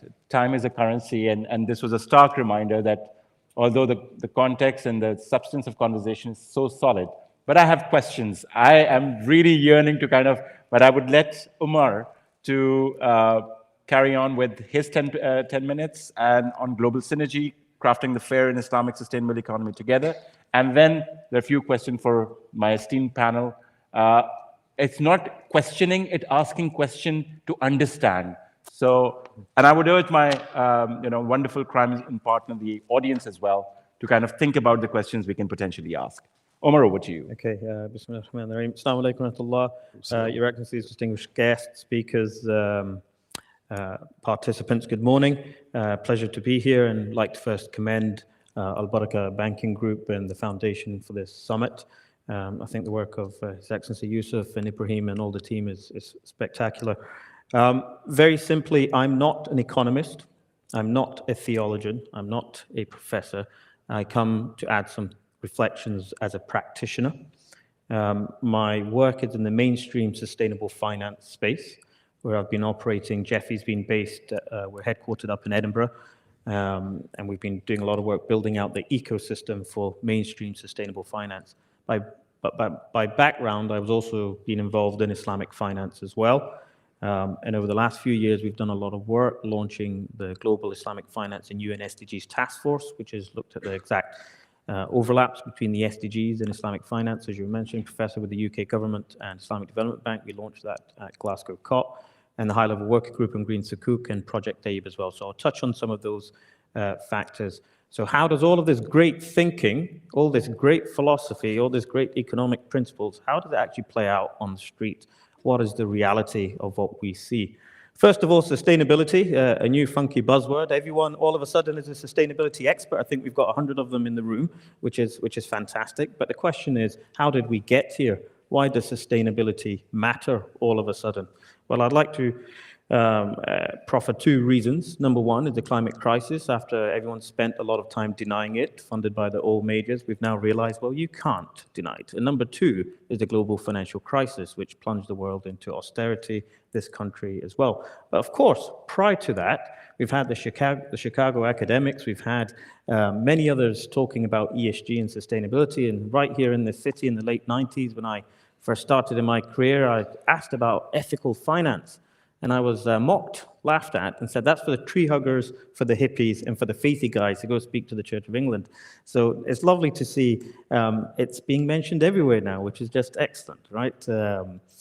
But what is actually happening? We are underpinning, seeing some kind of reset of capitalism. We're beginning to realize that the form of unchecked capitalism and free markets didn't actually operate the way we all thought they would operate. As proven out by many factors. The failure of trickle-down economics, the failure of the accounting and auditing system to actually price and put on the balance sheet the negative externalities and the nature and biodiversity implications of our activities. So now, for the first time, we've got this global conversation about rethinking economics, about GDP growth, about beyond growth, about the well-being economy, the circular economy, and so on and so forth. And of course, this gives a whole bunch of challenges. How do we go about doing this in the mainstream from, oh, wow. Do you mean there's something beyond Friedman, profit maximization? Actually, really, is a company meant to do something beyond that? So we've got ourselves into this fascinating journey in the mainstream of trying to reshape and understand this. And this is coming with challenges, of course, with reporting, measuring, greenwashing, greenhushing. And of course, sustainability as an issue is now having to be tempered by two other factors since COVID and since the wars, the issues of security as well, and the issue of affordability. So that's the kind of broader perspective. So what is the kind of Islamic perspective on sustainable economy? Well, guess what? I'm not going to talk about that because you've got amazing experts here. Professor Mehmet and others have talked about this. Umar Chapra has written about this. The late Sheikh Yusuf Qaradawi has written about Islam and the environment. So it's fascinating. But what I think underpins it is the ontology of the purpose of wealth, of preordained wealth, rizq, accountability. And how does that all of a sudden play into creating a moral logic, or an Islamic moral logic, Professor Mehmet refers to eloquently, versus this secular agnostic form of economics that we have today? Which, by the way, and this is my only claim to economics, is I grew up in Glasgow, the home of Adam Smith, where he was the first professor of moral philosophy and is, of course, the father of modern-day economics. But Smith himself, and it sounds better in a Scottish accent, but I won't do that. They won't understand what I'm saying, reconciles between his two great mentors, Hutcheson and Hume. One, a man of the cloth who talks about human behavior being driven by innate goodness. And on the other side, David Hume, a man very perilous in those days in the Scottish Enlightenment to be challenging the church, to say, no, this is all about self-interest. So it's that reconciliation between the two. And where, for all of us who are finance practitioners, where does that come in? Well, you have to remember the role of finance in this whole conversation. Whilst we are talking about economics and the economy, finance has a unique role in that we allocate the energy across the economy. We decide which sectors, we have a disproportionate influence, I should say, on deciding and influencing where finance is allocated. And in that lies a particular responsibility as well. And let's not forget finance. This is our money. This is your money. Where does the finance come from? It's your bank deposits, it's your pensions, or indeed it's your governments who are printing debt, which you or your children are going to be paying. So let's never forget that this is actually our finance, our money. Of course, now, when you take Islamic sustainable finance, so I've explained to you sustainability, I've just dropped in the role of finance, and now in this worldwide tour, Islamic sustainable finance, all of a sudden, you start getting, yes, lovely literature, lovely, congruence on principles, but actually it's extremely jarring when you get down to the realities of it. And we know that the pioneers, like the late Sheikh Saleh Kamel and many others, Allah subhanahu wa ta'ala bless their souls, they had to deal with this through a very pragmatic manner. You talk about equity-based, you talk about profit and loss sharing, you talk about the ban on interest, the ban on riba. Well, to develop that within a contemporary banking system has resulted in a very kind of jarring, problematic experience. Nonetheless, they have successfully managed to create the version of Islamic finance that we see today. And it's on that basis that we both commend that journey, that vision that they've had, but also reflect on where do we go next. And that's where you begin to see this narrative around maqasid, and a project that we've pioneered in is halal to tayyib. We've specifically taken inspiration from the word tayyib, which is mentioned in Quran over 42 times, which is something which augments halal. Don't throw the baby away with the bathwater. You say, well done to what's been done and what's been created, but how can we augment that? How can we supplement that? And that's where at the UK Islamic Finance Council and Jeffy, we've done a lot of R&D in this space, and earlier this year at COP28, we previewed the Tayyib-inspired platform, which is Islamic Sustainable Investing Platform, which takes into consideration leading market ESG and sustainability factors and says, how can we integrate them into Islamic finance principles? Because if you had just stopped this conversation earlier this morning at the Islamic economic theory, all of you would have said, well, hold on a minute, Islamic finance should have already had the first SDG funds. It did not have the first SDG funds. It should already have had the first net zero products. It did not have the first net zero products. It should have huge reporting and disclosure on modern slavery and human trafficking on every single thing every Islamic bank and every sukuk finances. But no surprise, it doesn't. So what's the disconnect here? And what can we do to encourage a movement in a particular direction? So that's the essence of the Project Tayyib.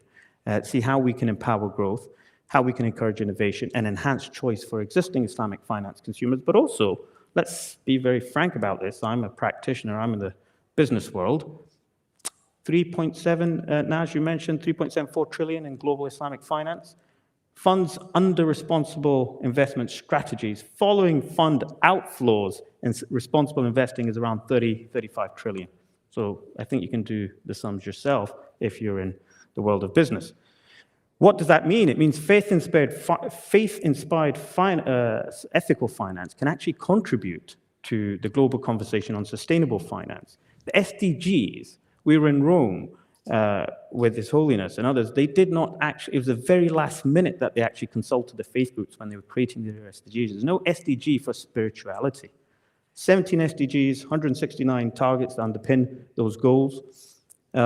Actually, where's faith in that? And where's the conversation of faith in that as well? So we actually feel Islamic finance, and by extension, the other faith groups, by bringing an ontology, a philosophical framework, you can actually start to navigate and overcome some of the challenges that we see in mainstream sustainability, which include things like a tobacco company having a higher sustainability rating than Tesla, than an EV manufacturer.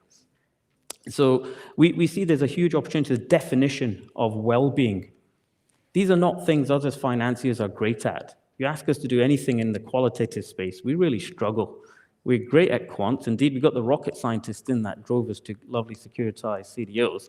But when it comes to qualitative components, measuring well-being, measuring happiness, measuring these components, it's not something that financiers are traditionally very well trained in. So actually, the faith groups have a fantastic role. The Sharia scholars, the imams, the community leaders have a fantastic role in actually contributing to helping us to understand and define that. And that's across all the faith. There are tension points, of course, between the E, the S, and the G, and there are 95% congruence with the SDGs. We've written a number of reports on this. There's probably 5% disagreements, but I think there's a fascinating opportunity for Islamic finance to look at this.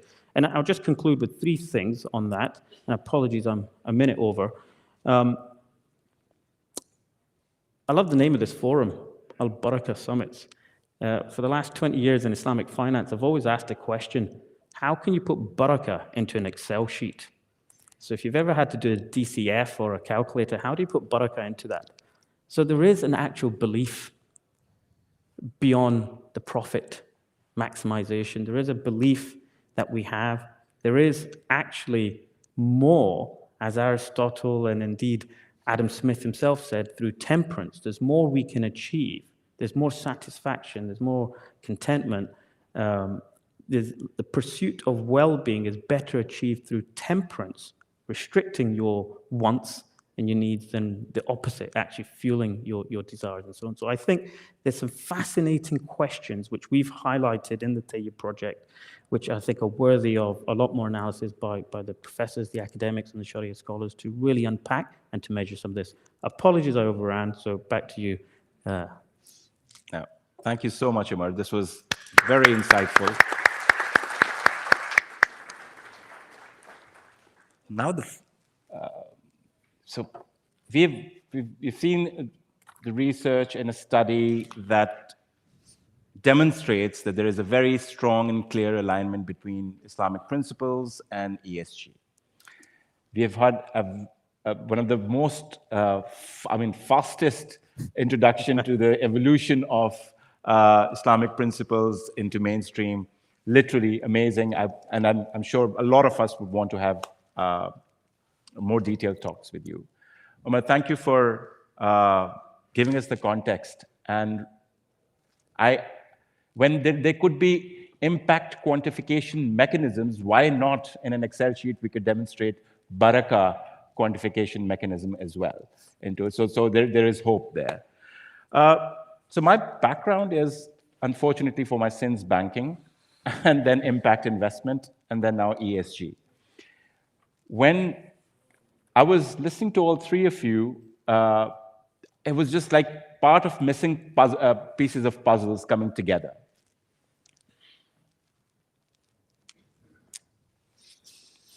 The world is facing the regulatory reforms. We have seen the SDGs are great, but they're being replaced by the regulators in forms of ESG. Why? Because they're mandatory reporting. and around 129 plus jurisdictions would become mandatory reporting by 2029.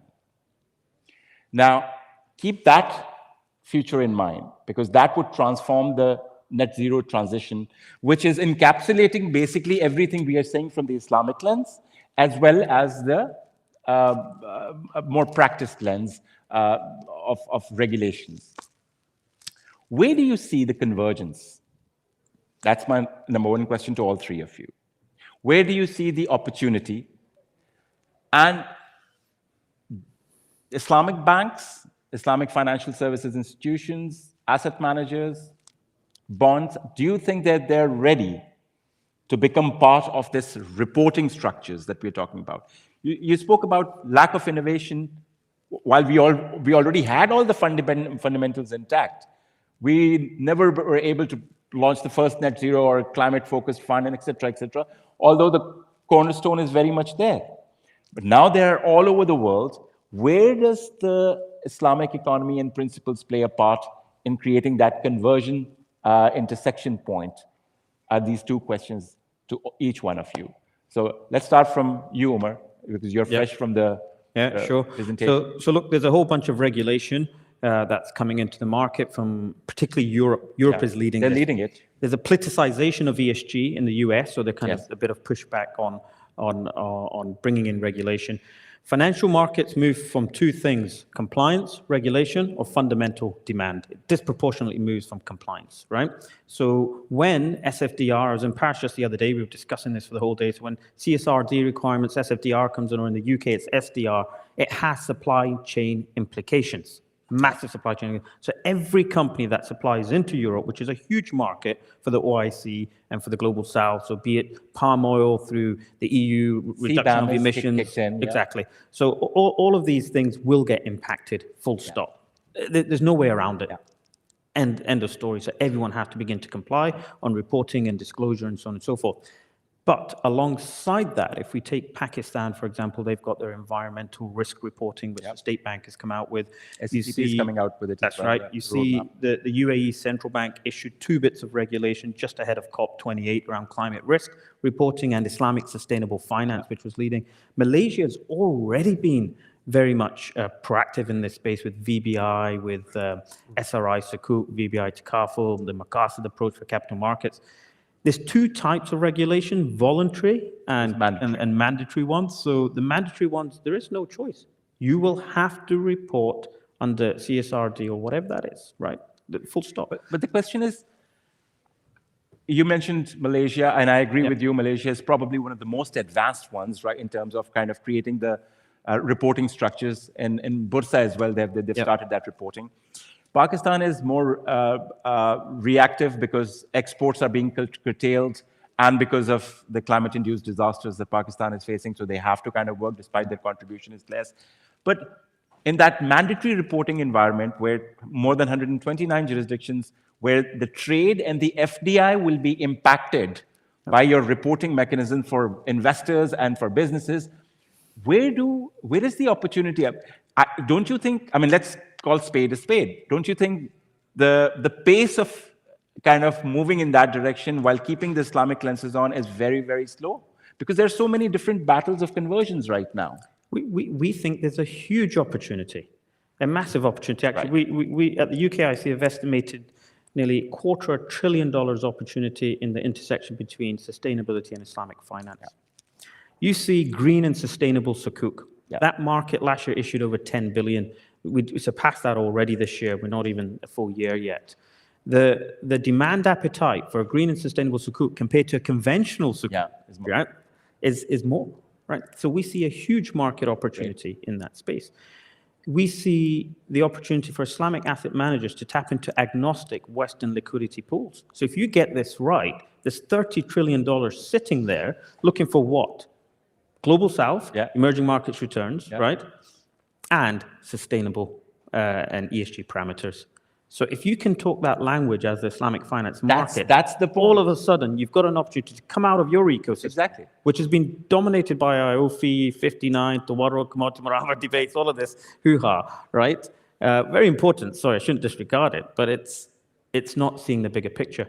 And of course, at a baseline level, what is this all about? This is about profit and purpose. Together, yeah. So if these European rules, which are supplied by, say, factories in Bangladesh or Pakistan, have to now meet better worker conditions, then surely that's a win-win. Interestingly, if you Google the most green factories in the world, Bangladesh comes on top.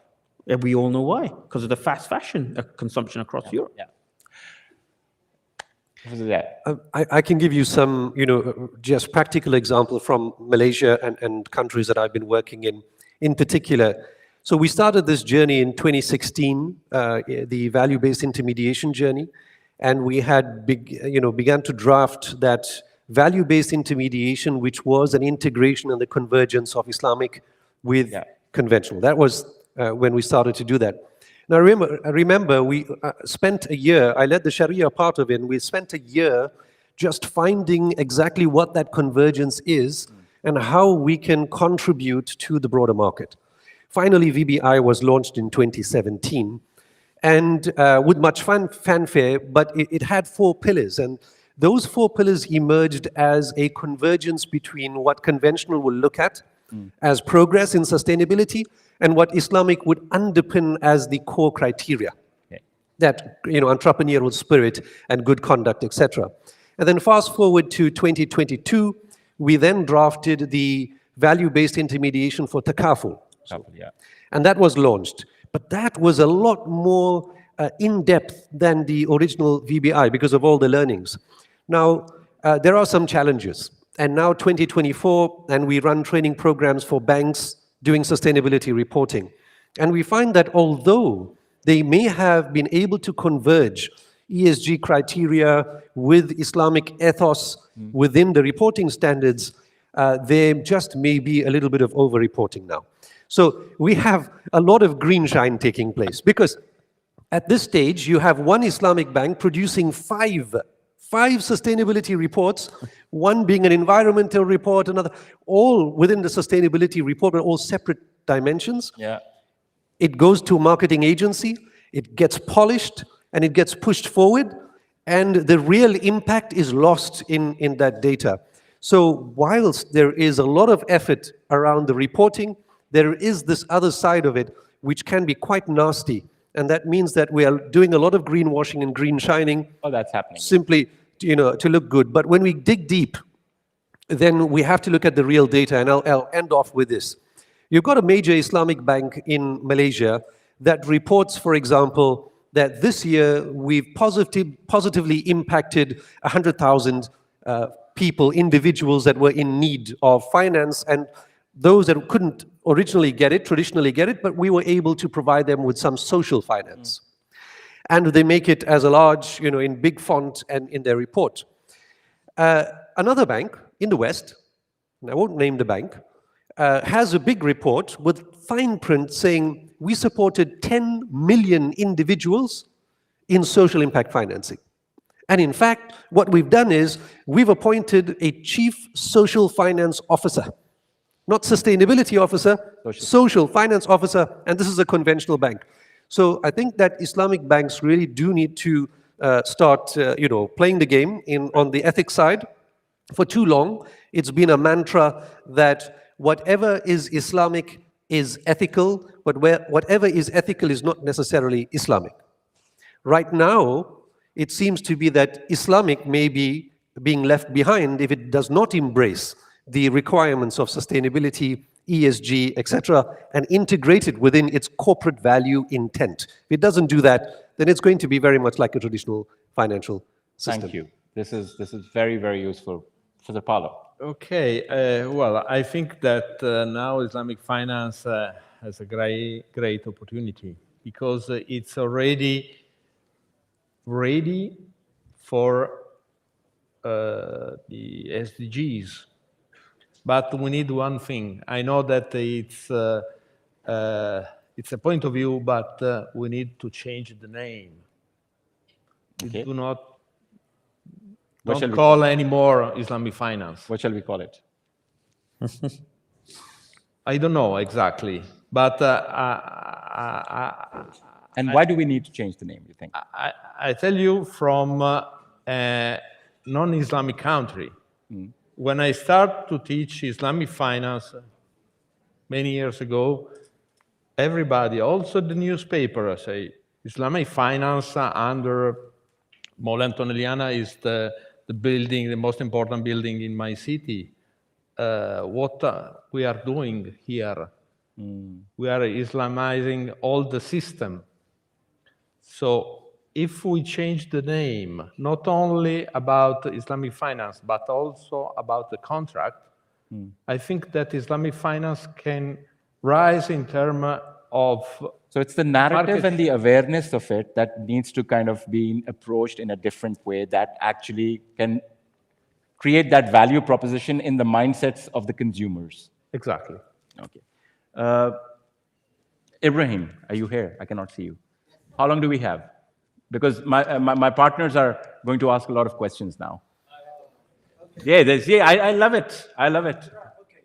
So the screen tells... all right.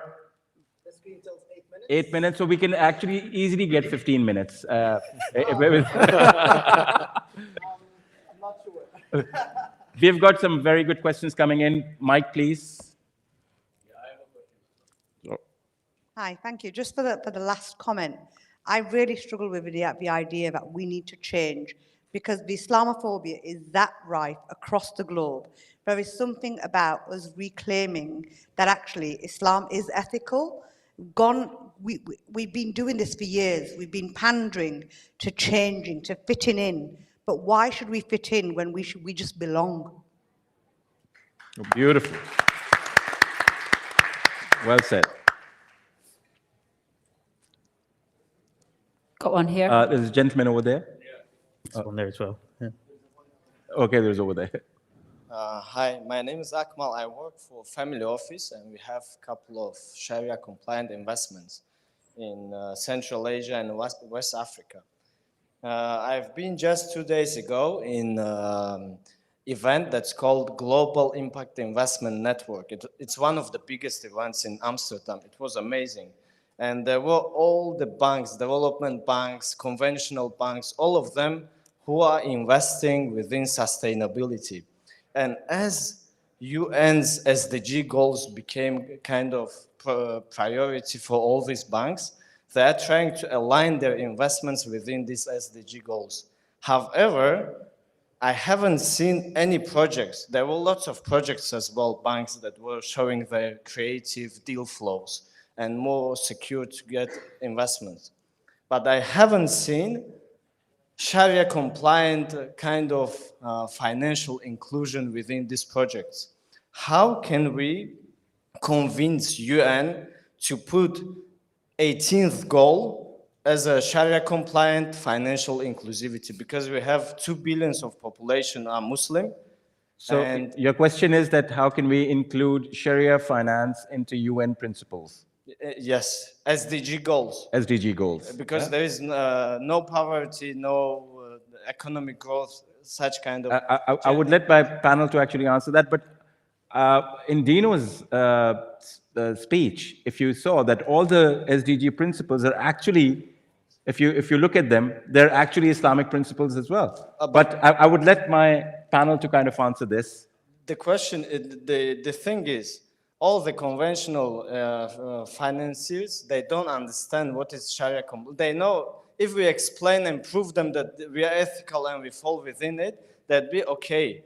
But if there is no such kind of goal specific for them, they wouldn't invest in Sharia compliant. Okay. If there is 18th goal Sharia compliant, we would see more investments into Islamic countries and projects. Thank you for your How question. can we achieve that? Thank you. Yeah, so I think, take that. So look, just 2 very quick points in terms of the naming. The last time I actually did see Sheikh Saleh Kamel in Bahrain at a conference, he asked the question about naming as well. And he said, should we be calling it Abrahamic banking? Because the ban on riba was there 1400 years before Islam, Prophet Muhammad Sallallahu Alaihi Wasallam was there, and for over 300 years in the Christian tradition. So to me, there's actually a big question for the Christian community to revisit why, during the Franciscan period, they managed to let go on this ban on interest. Because for 300 years, not usury, even 0.5% or 1%, it was banned in the Christian tradition. And all of our literature today, as you grow up in Britain, you read Macbeth, Shakespeare, the Jubilee concept, all of these things are highly influenced by this issue. So I think there's definitely something in there through not an us and them lens, but through a shared values, common humanity lens. And we did something called the Edinburgh Finance Declaration, which was the world's first joint venture between Islamic finance and the church, working with the Archbishop Justin Welby, Rabbi Naftali Brower, Sir Trevor Chin, and others to identify those shared values. And if there's one thing in the world, absolutely no more of this fitting in and complying. Proud of your identities, all of us, our varied identities, but we have a lot more in common than that which separates us. And if we don't focus on our shared values, the world in this deglobalized phase is going to a very bad us and them. Regarding Jin actually were part of the team, the advisory team that did Project Tayyib with us. There's now roughly $1.5 trillion in impact investing from nearly 3,000 funds. What impact investing is saying is not what you're against, but it's what you're for. And because Islamic finance started from a position of negative screening, which is why you can't have a tobacco company higher rating than a Tesla, right? And the legal Sharia principles, the qawaid of doing no harm, takes precedence over trying to achieve a potential good. And by the way, you should not undermine do no harm. I know the impact investors like to say, well, that's easy, we've got to move beyond that. No, you've got to move alongside that. Do no harm has to be critical. That's where regulation comes in. It raises the minimum bar to get rid of greenwashing and so on and so forth. So that's where there's a disconnect in Islamic finance. It's not the SDGs. SDGs are just measures. And by the way, if you ever try to create a financial product using the SDGs, of the 169 targets that underpin them, less than a third are actually relevant to an investment philosophy. They're typically for a government or a development agency to look at. So a third to maybe 45% max. So that's where I think that answers your question, hopefully. Islamic finance can and should do, through the concept of tayyib, not just do no harm, which is halal, but also inspire to do positive impact, which is intentionality rooted at its essence. Thank you, Umar. Next question, yours? Yeah, thank you very much. We have set up a think tank in Islamabad to make a comparison between international treaties and the Quranic injunctions and the framework. And the idea is to create a synergy, because whatever has been talked about by the honorable panelist, and I would like to ask what specific steps are being taken in terms of studies or undertaking in this area. Because when we talk about Maqasid al-Sharia, for example, in Dr. Zia's presentation, then Maqasid al-Sharia's link with international treaties is so integral and so seamless that it needs to be highlighted. Or when we talk of entrepreneurs' covenant that Allah has with each entrepreneur, that he has to uphold the contracts, he has to uphold the treaties, he has to uphold the standards, the professional standards wherever you are, whichever jurisdiction you're working on. You have to uphold them. For that, you will be granted a reward in the jurisdiction hereafter. The emphasis of this covenant that Allah in the Quran has with each and every entrepreneur is so significant, and it ties up with the regulatory environment of any domestic or international environment. So if there is an obligation to report, then there is an obligation to report. We have undertaken that by virtue of the state, by virtue of an individual. We have to also uphold the covenant of the legislature.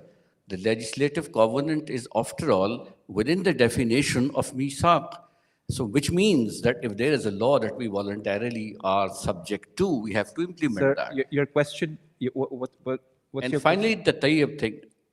If I may also request that tayyib is a remarkable phrase in which if some studies are undertaken by your setup, because the entire UN Convention on Corruption, FATF, all this are absolutely, and that definition, tayyib, halal, define what is lawful, what is unlawful. So the sin of yesterday is today an offense. So I think highlighting this aspect could lift off. So your question? My question was that if these studies are undertaken by various setups that the honorable panels are there, right, these studies can highlight, and if there are some studies, if whichever stage they have arrived at, it will be good if they could be shared with the audience. Well, yeah, you know, the big challenge with Islamic economic research is that whilst it had been quite successful, in the 30s, then in the 50s and 60s, and then in the early 2000s, the type of Islamic economic research today is quite limited in that field. And primarily because you've got an Islamic finance train which has a profit-driven motive, so therefore research around that is a lot more profitable. And that seems to be the fact. But in researching this paper, I had to go back to papers written 25 years ago and then 60 years ago. And that's where you see that a lot of this has already been done. It's just that we've missed that. Now, perhaps think tanks like yours and other research centers, of course, we do it at INSAFE University, where we have a center of excellence for Islamic economics dedicated. And we realize Islamic finance is a branch of Islamic economics, and therefore the teachings, broader teachings that have been documented need to be analyzed further, looking at moral economy in particular, behavioral traits, value systems, to actually create this broader ecosystem. And if we don't do that, then we're going to be developing, as I said, in a fragmented kind of way. So agreed, the research is already being done, and we can share that with you. Thank you so much. Although there are a lot of questions, but this gentleman and this timer both are not allowing me to actually continue. For us. But I think we have got our panelists in the room, and I'm sure you'll get the opportunity to ask more questions and create deliberations. I think let's give the panelists a really big applause for this really insightful. Thank you. Thank you very much indeed, Faraz. Thank you to all of you esteemed guests. Actually, this session was massive, and it was a big start for the day. They highlighted how we can actually empower and use the power of Islamic economics to create and establish a just and a sustainable world. Thank you very much for that. Now I would like to call to the stage His Excellency Mr. Yusuf Hassan Khalawi to give them the certificates for participation.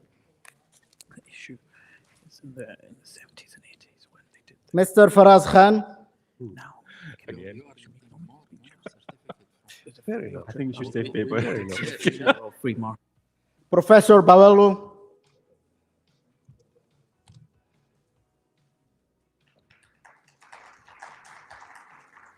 Dr. Ziad Muhammad.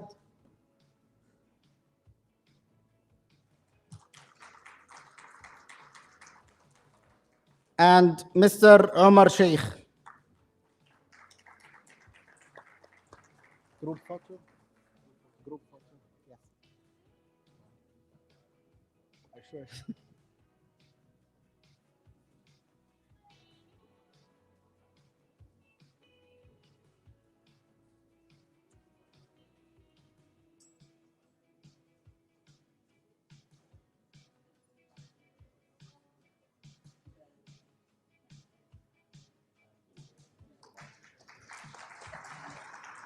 Thank you very much, our dear guests and speakers. Although we are 15 minutes behind our schedule, however, I cannot just keep you holding in the room, so I should give 15 minutes break. So please be back, 15 minutes break. So please be back to the room by 12:30. And before you leave, I would like just to give a small direction through this room. If you go through the main gate, you will find the buffet. You can enjoy the food and beverages. And if you go to the right side through that door, you will find the praying room. If you are willing to pray, Dhuhr or Asr, through this break or any other breaks, you can follow the signs of the praying room from here or the signs for the praying room from outside. Thank you very much. Enjoy your break and see you very, very soon.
Okay.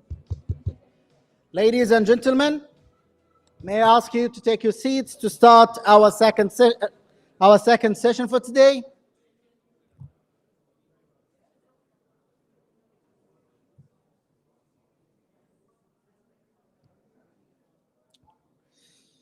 Our next session, titled A Visionary Outlook on Islamic Economics, Unfolding Opportunities and Managing Challenges.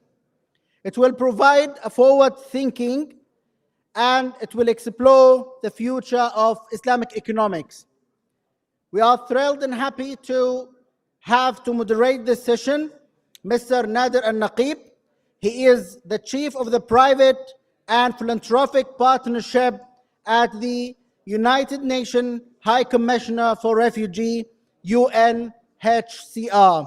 Mr. Nader as well is the Chief of Private Sector and of the Private Sector Partnership of the UNHCR for Minat and overlooks the development of the Refugee Zakah Fund. Please. And will join us to this session Professor Mehmet Asutai and Dr. Muhammad Mekki and Dr. Sufyan Qasim.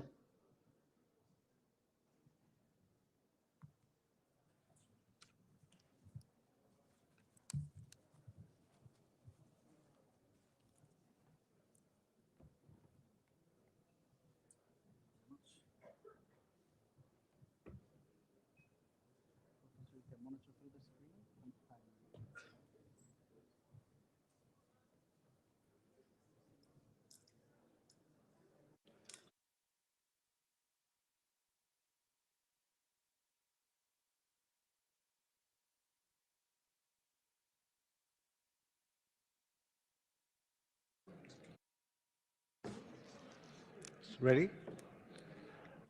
Shall we start, gentlemen? Gentlemen? Okay. Good afternoon, everybody. It's so good to be here today. Thank you, AlBaraka, for inviting us to this summit. It's a great way to start our weekend, talking about visions, innovation, and ideas. Shall I wait a little bit? Yeah, I think I'll wait a second for people to settle down. Yeah, that's Yeah, maybe. Yep. Yeah. Since Take we your are time, late gentlemen. anyway. We are late anyway. You still have 1 second.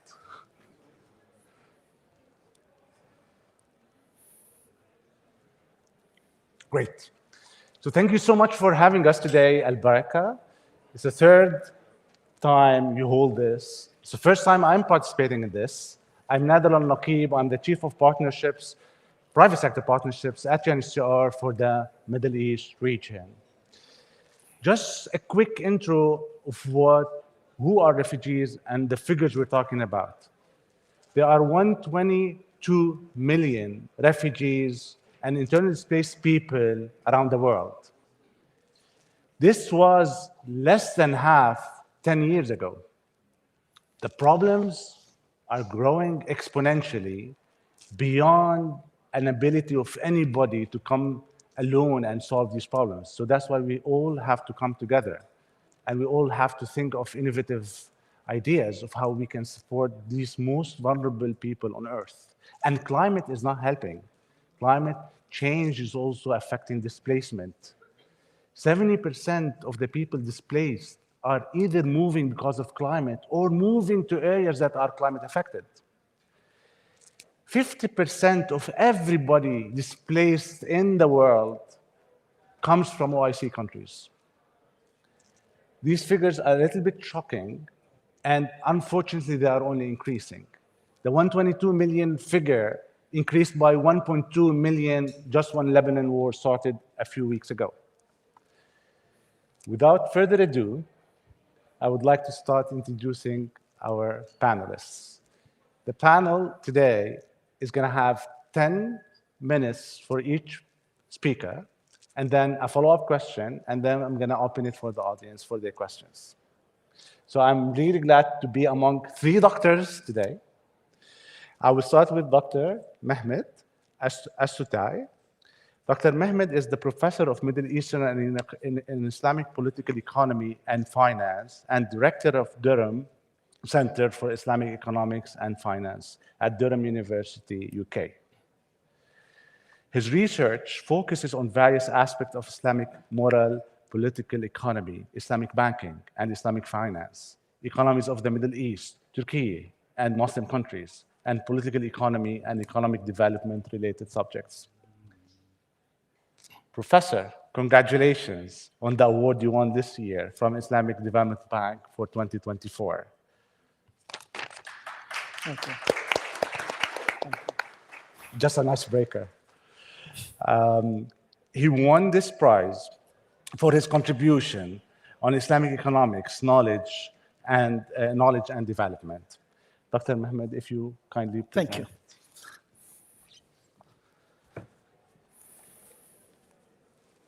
Assalamu alaikum wa rahmatullahi wa barakatuh.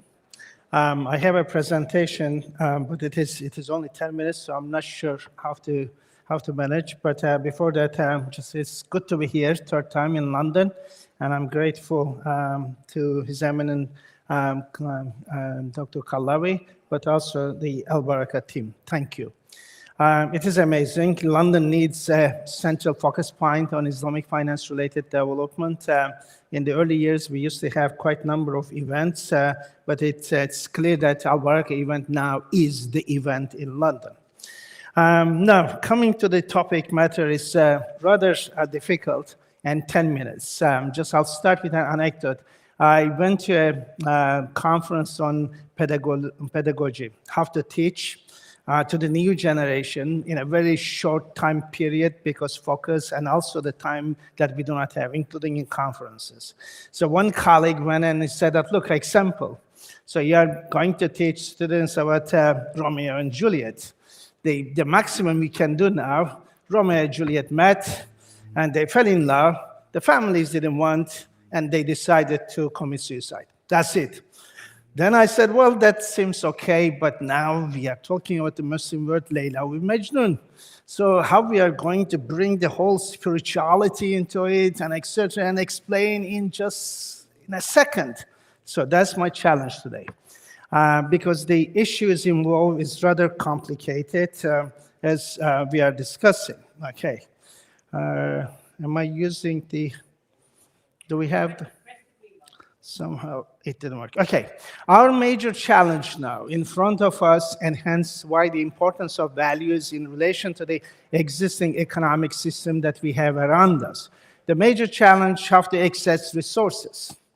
Of course, the existing system, the capitalist system tells us that, look, there is an arrangement, the market is there, and the prices will allocate that.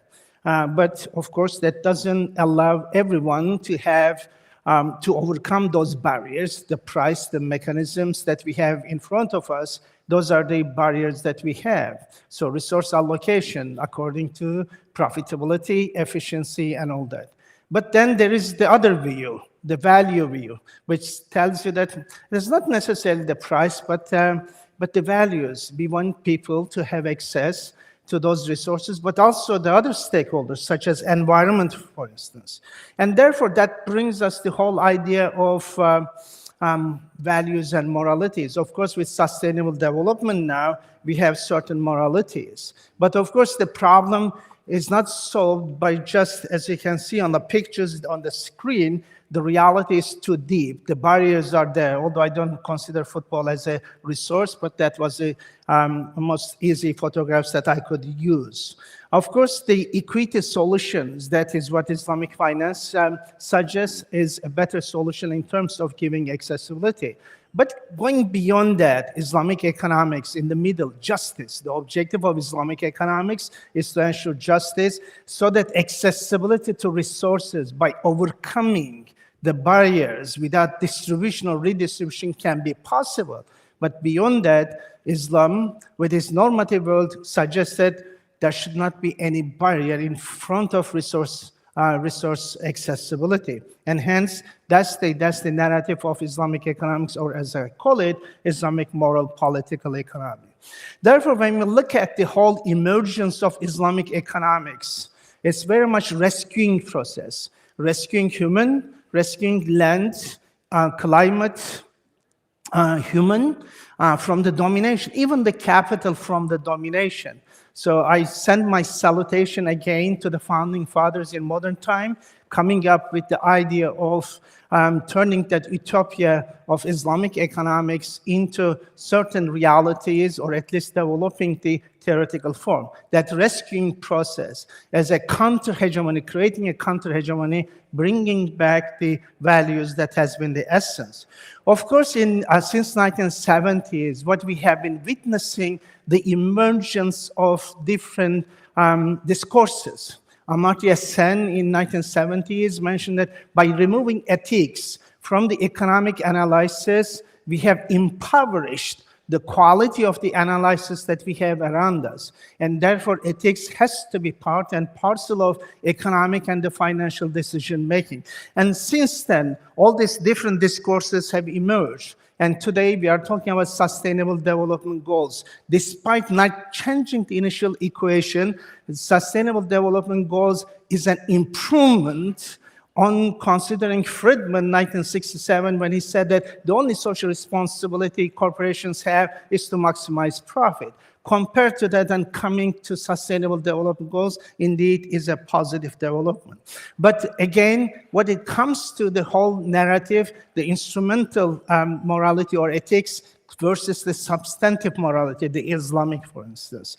And this is what I'm going to look into, because Islamic substantive morality directly refers to maqasid al-Sharia, the objective of Sharia, and that is determined as the well-being and welfare of all the stakeholders. So when you're making a decision, you have to consider all the stakeholders in the process. And therefore, regardless of all these new discourses coming up, whether we are changing the initial equation, integrating ethics and morality at the decision-making level, or we are just adding as a layer, as we are doing with the Sharia compliant process, but also with the sustainability. Without changing the whole system, we are just expecting certain practices to be produced. In other words, greenwashing and the maqasid washing, unfortunately, is something. And therefore, the need for critical discourses that we need to develop, look at how we can change the initial equation. And therefore, the distinction between instrumental morality and the substantive morality. As you can see in the picture, the causality is a causality issue. In other words, in the instrumental ethics, which is very much the Enlightenment ethics that we have around us, you utilize religion, values, ethics, just to ensure that we can maximize profit. And today we are using, again, sustainability discourse to ensure that we can produce the highest return possible. However, the Islamic substantive ethics would suggest that you use everything that you have around us to ensure the Islamic objectives. What is that? The well-being and the welfare of all the stakeholders can be achieved. So therefore, as you can see, entirely opposing ethical or the moral conditions. The causality is different. In the instrumental morality, you instrumentalize religion, values, and etc. to make sure that you are making the profit or efficiency. However, in the Islamic morality, the substantive morality, it is what?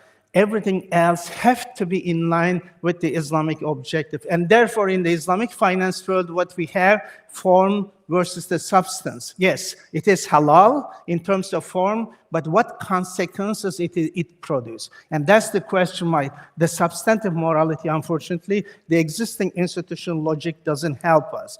And therefore, perhaps the idea that in the instrumental morality, price determines everything. However, in the substantive morality, everything else comes together, okay, determines price. It is not the price determines, everything else comes together to determine. What is that? The welfare and well-being of people, so that the accessibility can be achieved. And therefore, what we would expect normally within this value system, each value system, such as Islam, through its value system, the norms and the cultural repertoire to produce its own institution, its own theories, its own practices. And by defining rules, what is capital? Substantive morality, directly asking those questions. What is capital? What is labor? What is land? So questioning and therefore providing a entirely different sets of solutions to the issue. And that brings us the whole economic system idea. The idea is that the system is entirely a product of the value system. It is not the economy that determines, it is the values of each society that determines the results. Sorry, I'm running. Therefore, the Islamic economics is based on the idea of iqtisad. Iqtisad, when it's translated, yes, it sounds economics, but it's not, because the objective function is entirely different. What iqtisad suggests, ensuring justice in the end. Whatever we do, justice. And that justice relates to well-being of all the stakeholders have to be considered, okay? And therefore, directing towards an objective, a true path in line with a particular aim, and therefore it is empowering and emancipation. So Iqtisad world therefore suggests entirely different understanding. And how that morality is expressed, of course, Tawheed directly suggests the complementarity. That complementarity, that we complement each other, we complement society, we complement environment, and etc. Therefore, in your decision-making, everything has to be taken into account. And that brings into Adala and Ihsan. And because of that complementarity, by definition, all the relationships have to be considered in the decision-making process. And that brings us a Tazkiyah process. In other words, yes, we have to grow, everything has to grow, but that growth has to be in harmony. My growth cannot be at your expense or an environmental aspect. And why? Because Rububiyyah tells us that Allah subhanahu wa ta'ala created everything to reach to a particular, their own fitra, the perfection, and hence the mizan, the balance order. And why? Because everything else that we have around us, including everyone, is an amana. And therefore, the importance of Maqasid al-Sharia directly they're telling us. So therefore, when we look at the prohibition of interest is no longer to ensure transaction happens by moving capital from A to B in a Sharia compliant way, but in essence, defining what capital is and the relationship of that capital with the rest of the stakeholders. Similarly, zakat, because resources within the substantive morality and the value system of Islam, zakat is because all the resources are created by Allah subhanahu wa ta'ala for everyone to have access. With the privatization, when you do the exclusion, you have to compensate. So therefore, riba is an expropriation related as well as the zakat, and hence the compensation in both of them. As a result of that, therefore, I'll finish with this one, the whole institutional logic of Islamic banking, what we have. What you have is only the instrumental logic that is operating and dominating Islamic finance today. And therefore, you look at the riba prohibition, gharar, maisir, sin industries, and etc. But what happens when we transfer capital from one place to another with Sharia-compliant way? What outcomes do we are producing? Unfortunately, that is not considered.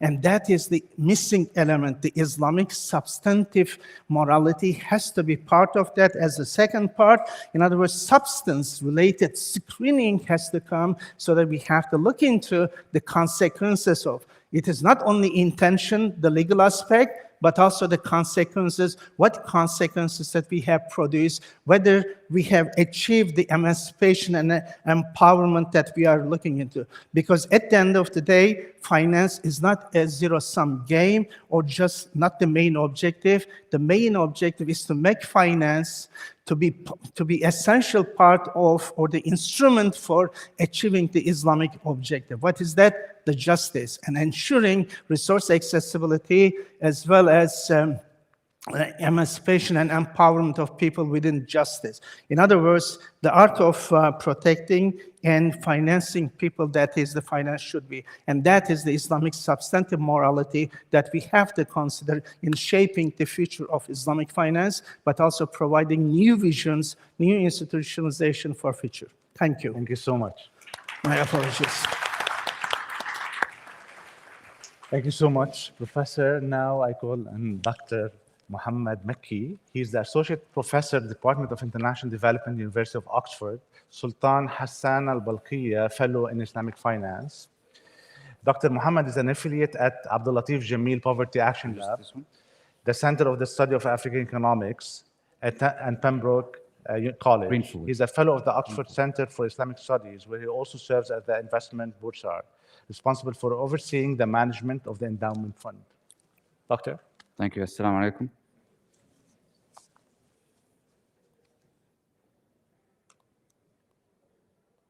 Green to go forward, right? Oh, yeah. Okay, so thank you for the invitation to the organizers. So as we've heard this morning, and we often hear, there's a growing call for Islamic finance and economics to address issues of poverty alleviation and sustainable development. And we often hear about the need for more equity financing for SMEs and musharaka-like contracts. Now, the theory is quite reasonable, that you could have business owners who are maybe a little bit risk-averse. They have opportunities to invest in profitable long-term investments, but they're risky investments. And if you only have available to you a very rigid debt contract, then you may not decide to take the investment. You may do a very safe investment that isn't in the long-term interest of economic growth, or you may decide not to engage with the financial system at all. So there's very reasonable theory about why equity should be beneficial for SMEs and private sector development. But there's also reasons why it's very challenging to implement equity contracts. How do you know the profits of these businesses that you need to share profits with? And so I'm going to talk a little bit about testing the impact of equity contracts and how we can encourage equity contracts, and specifically with projects in communities where we try to understand the constraints of the businesses that we're working with and trying to help. The first thing I want to say when addressing the topic of how do we increase the amount of equity financing for small firms is to talk about a very simple solution, which is in some ways very simple and very difficult at the same time. In many countries in the world, there is a very clear reason why firms use debt rather than equity to finance. That is because the tax system incentivizes them to do it. If they borrow with a loan, their interest payments allow them to reduce their taxable income on their tax bill, whereas if they use equity, there is no such reduction. There is a systematic discrimination against equity financing in most corporate tax systems. In this paper that published in the European Economic Review, I analyzed a policy in Belgium where they said, we're going to level the playing field. This discrimination against equity, we're just going to remove it, and we're going to give the same benefit to equity finance as to debt. It's a very obvious result, but I find, as others have argued, that once you remove this incentive to finance with debt, companies choose to finance more with equity. So I say it's simple because it's a very obvious policy recommendation of not discriminating against equity financing. But it's difficult because how do you actually remove this subsidy against debt, which many people have identified, the economists even called it a senseless subsidy? It's a political economy story, and that's why we need other approaches to understand how do we actually go from predictions to implementation. The second thing that I want to talk about is a different type of methodology, experimental methodology to thinking about causality.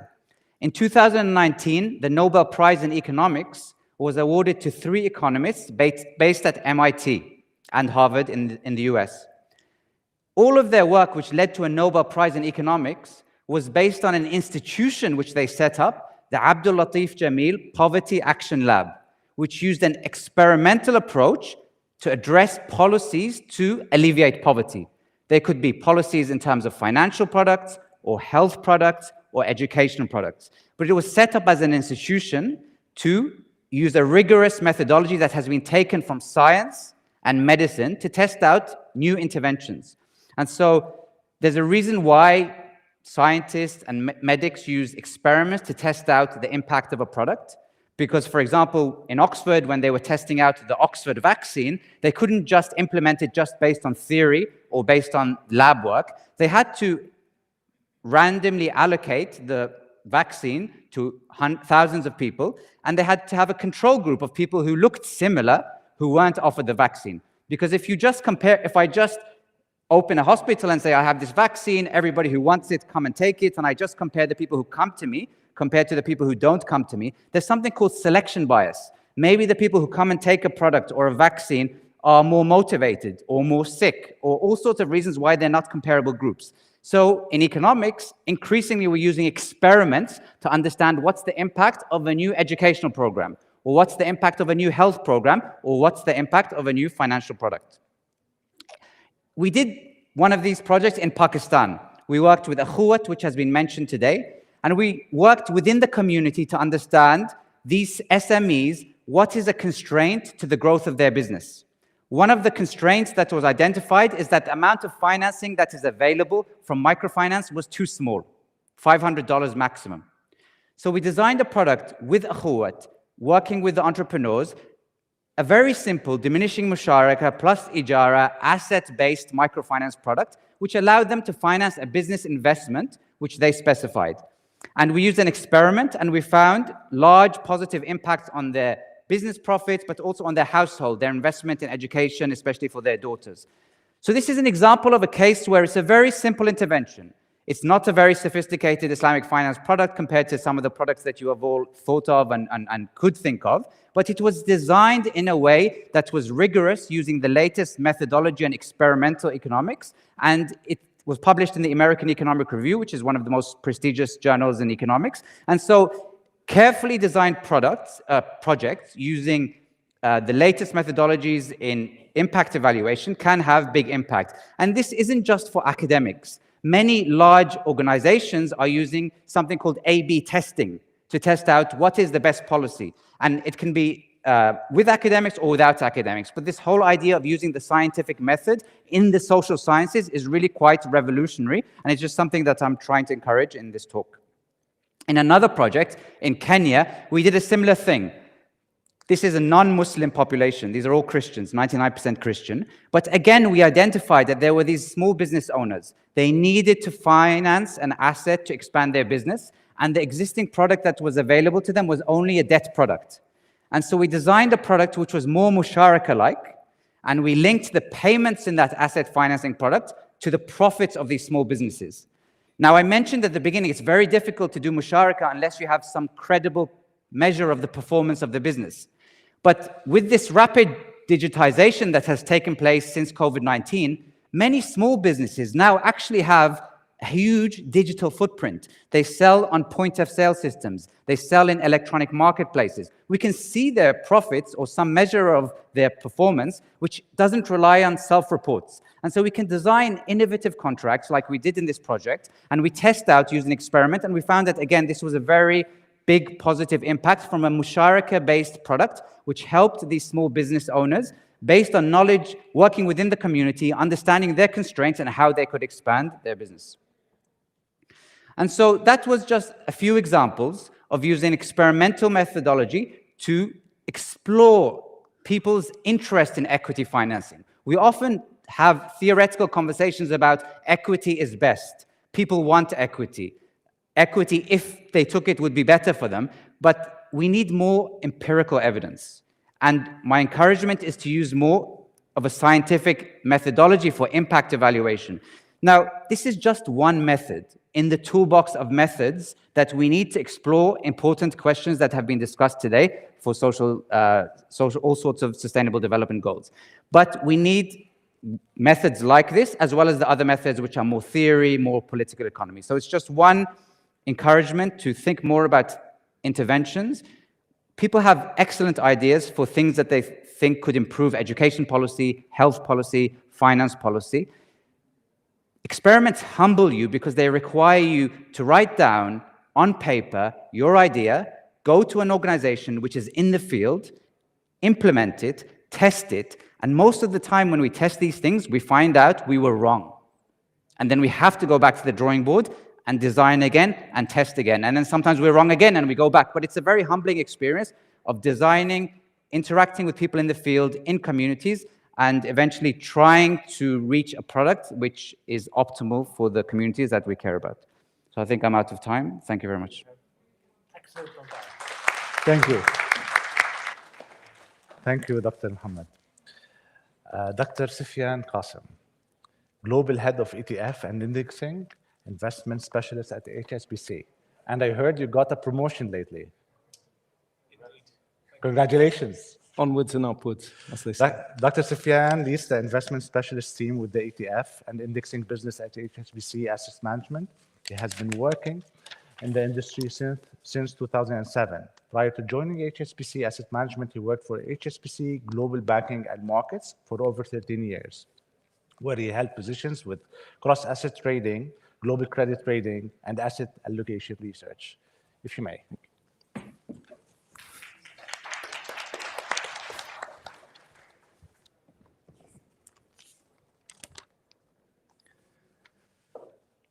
Assalamu alaikum, everybody. It's a pleasure to be here today to talk about a very important topic. Capitalism's collateral damage, economic and social repercussions, and Islamic economic treats. Now, forgive me, I'm not as seasoned as the two gentlemen that presented before me, so I'll be reading a speech more than I'll be presenting today, but hopefully I'll get some key ideas and concepts across in a succinct manner. I'd like to first point out that the views expressed in this speech are my own and do not represent those of my employer. That's my disclaimer. This is a topic I spend a lot of time thinking about from a practical standpoint. It's one thing hypothesizing, but it's another implementing ideas about this in practice. The rubber has to meet the road at some point, even if it means applying ideas and concepts which may serve the vast majority of people in the best way possible, but perhaps aren't ideal for everybody. I'll explain exactly what I mean by this throughout the course of this presentation, as I explore how Islamic investment solutions can help alleviate some of the concerns I identify. Now, it's easy to criticize capitalism, but there are benefits. None other than Mr. Winston Churchill is believed to have said of democracy that indeed it has been said that democracy is the worst form of government, except for all of those other forms that have been tried from time to time. Well, perhaps many would argue something similar about capitalism. But best or worst, it's what we have to work with in many countries around the world, and I'm pleased to say that, at least I believe, many of the key concepts from Islamic economics and finance can help enhance some of the best features of capitalist societies and safeguard against some of the most significant risks. So let me start with some of the big ideas, and forgive me if I present inherently complex topics in an oversimplified manner. My preference is to always simplify where possible. Some of the key pillars of capitalism: private ownership, profit maximization, and free markets. We heard some of this discussed earlier. These are inherently complex topics, as I say, but in my opinion, they're not at all at odds with many Quranic moral and ethical principles. Perhaps profit maximization isn't a problem, providing profits are earned in a fair manner on the basis of honesty and justice, without exploiting people or the natural environment for that matter, or without fraud, deception, blind charging of interest, and hoarding of capital. These are just some examples of possible wrongdoing. Augment the idea of profit maximizing without the above risks with meaningful charitable giving as a means of giving back to and helping society, and you have a powerful framework for profit-based enterprise and commerce. Similarly, free market functioning is not discouraged within Islamic economics and finance, providing it encourages free trade, fair dealing, and mutual consent. Reference to the permissibility of trade and commerce, freedom of transactions, condemnation of monopoly and hoarding, social responsibility and charity can all be found directly within the Holy Quran. Finally, respecting individual private property rights is a crucial, indisputable, fundamental concept in Islamic economics and finance, and that's for good reason. While capitalism has spurred innovation, industrial growth, and wealth creation, it has also led to collateral damage over the ages, both economically and socially. These repercussions include inequality, environmental degradation, and social alienation. And this is the point at which I bridge to my perspective on how investment capital can be consciously deployed to support certain principles whilst mitigating risks. If we take the idea of individual or collective investment decision-making, there are many reasons why having a fully functioning, rich range of Sharia-compliant investment options can help to mitigate some of the problems I've alluded to. Having a coherent set of Sharia-compliant investment options has the potential over the long term to help address many societal issues such as inequality and concentration of wealth, whilst helping to improve economic and social mobility. Creating more investment, savings and pension options for the Muslim community that enable them to confidently invest for the long term is crucial, and that includes new modern asset classes such as digital currencies. Also, capitalism inherently rewards capital, plant and machinery, that is, over labor. Those who own the means of production, whether factories, land, or technology, accumulate wealth through profits, rents, and capital gains. And as new modes of production come online, leveraging technological developments, labor is potentially more at risk of suffering. In that regard, focusing on governance aspects, how companies reward and look after their personnel, is extremely important to avoid workers finding themselves displaced or trapped in precarious jobs with little upward mobility. The moral code embedded within Islamic economics and finance is not about stifling entrepreneurial thinking or trying to eliminate boom and bust. It's about ensuring that employers of labor understand that every sector of the economy, whether corporate or government, including households, have a collective part to play in ensuring that we all have the opportunity to work to improve our financial circumstances and have a collective responsibility to ensure that we help those that don't. So how can we bring some of these ideas into the mainstream? And this is where I refer to some of my presentation slides. Well, the beauty of Sharia-compliant investment products is that they attempt to do so, screening companies from around the world in a consistent way to ensure they are not major beneficiaries of the sale of goods and services that are harmful to society, such as tobacco, alcohol, gambling, adult entertainment, weapons, and others, is a powerful way to avoid harm. Steering away from companies that are highly debt-dependent is another way of mitigating not just societal, but financial risk.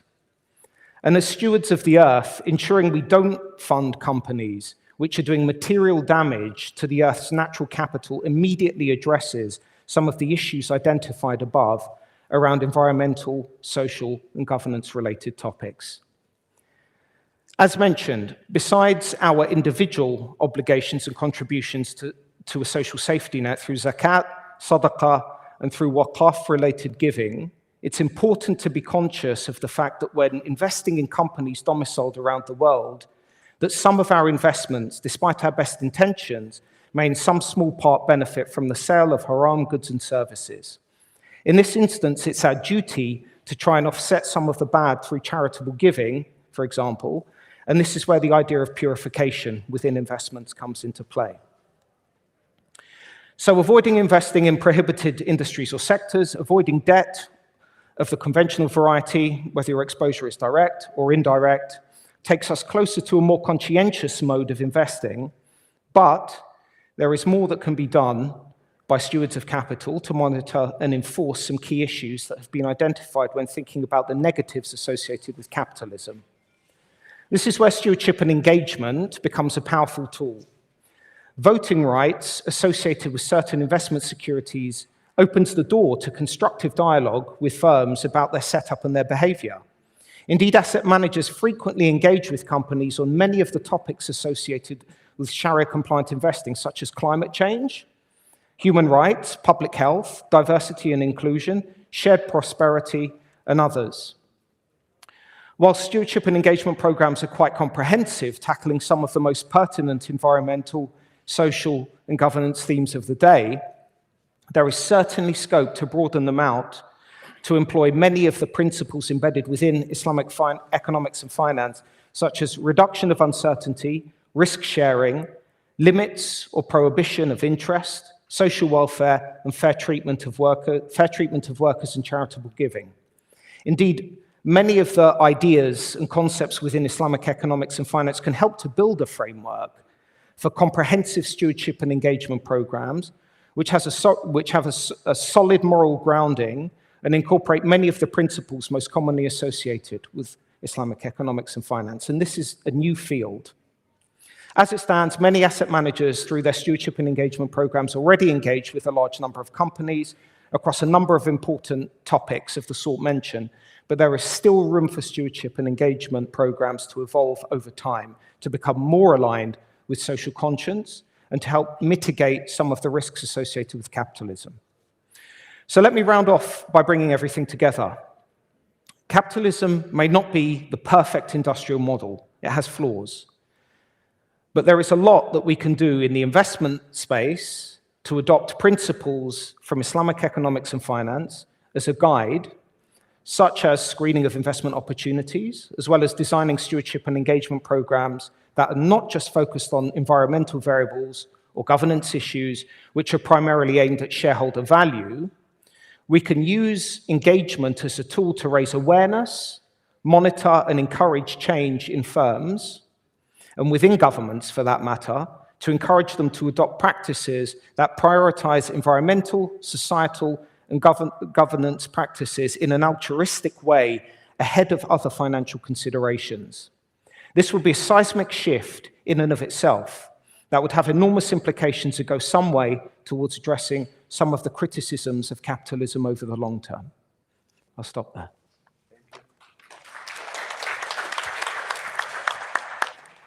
Thank you, doctors. Pretty interesting stuff and pretty diverse as well. So I have some follow-up questions before I open it to the audience. So I will start in the same order as the presentations went. So, Professor, I was so much interested in the Islamic moral economy system. And it's honestly the way to go. And I believe it's still developing. So what kind of advice will you give the audience and people who will listen to this afterwards? What steps should they take? What they should focus on? When and how we can reach or promote economic sustainability? Thank you very much. I think over many years since my involvement with academic as well as the professional area of Islamic finance, this debate has always been on the table, form versus the substance. Yes, Islamic finance fulfills the legal conditions, the form, but what it produces in the end, what alternative ways it can bring to the table. Unfortunately, when it comes to the consequences, how we use Islamic norms to ensure Sharia-compliant financing, but the consequences part, when it comes to consequences part, until recently, until sustainable development has become a global agenda, Islamic Bank's position was, look, we are not charity, we have our shareholders, and therefore we have to consider them. But of course, the story is not that simple. As in the morning session, the MP, Nas Shah, mentioned, why do we need to fit into? So we have to fit into the existing institutional logic that has been imposed on Islamic finance industry. That's a particular way of conducting the efficiency frontier. We have to achieve efficiency, the profit maximization, and etc. But you have certain outcomes that you have to produce. So unfortunately, this disconnect or the disembeddedness has been the future of the modern Islamic finance, and therefore bringing substantive morality to table beyond sustainable development. While I have huge respect and I engage with sustainable development, unfortunately, it does not question, it does not disrupt the initial equation, still capital dominated. So we want to achieve climate justice, we want to achieve environment, but somehow in our initial equation, we have only capital. So those of us know mathematical modeling, you cannot do optimization with that. Still, it is the second degree climate issue human and etc. You are dealing with the refugees part, for instance. And therefore, we have to look into a new institutional logic in order to respond to the problems that we have on the ground, whether climate, whether human and refugees, poverty, and all that. And that requires a different mindset rather than instrumentalizing morality and repeating the same things, but substantively looking into how we can change things, such as Islamic banking and finance. Why do they have to follow shareholder value maximization? Because this is a different narrative. Why we cannot go at least stakeholder-based governance model through which we can recognize some of the stakeholders. Very simple thing. But also we have to question the global institutions and their jurisdictions, such as Basel criteria. Basel criteria would say that, look, you have to ensure your risk management in a particular way. And the moment you accept that, unfortunately, what happens? Your profit and loss sharing, SMEs financing becomes a huge challenge, okay? You won't be able to because the risk management. But then we never question where do they get their jurisdictional power to impose such rules on a particular area that is called Islamic finance. But because it comes to the next stage of the problem, of course, the nation states and their constitutions, their legal system, unfortunately, by definition, is based on capital and capital movement.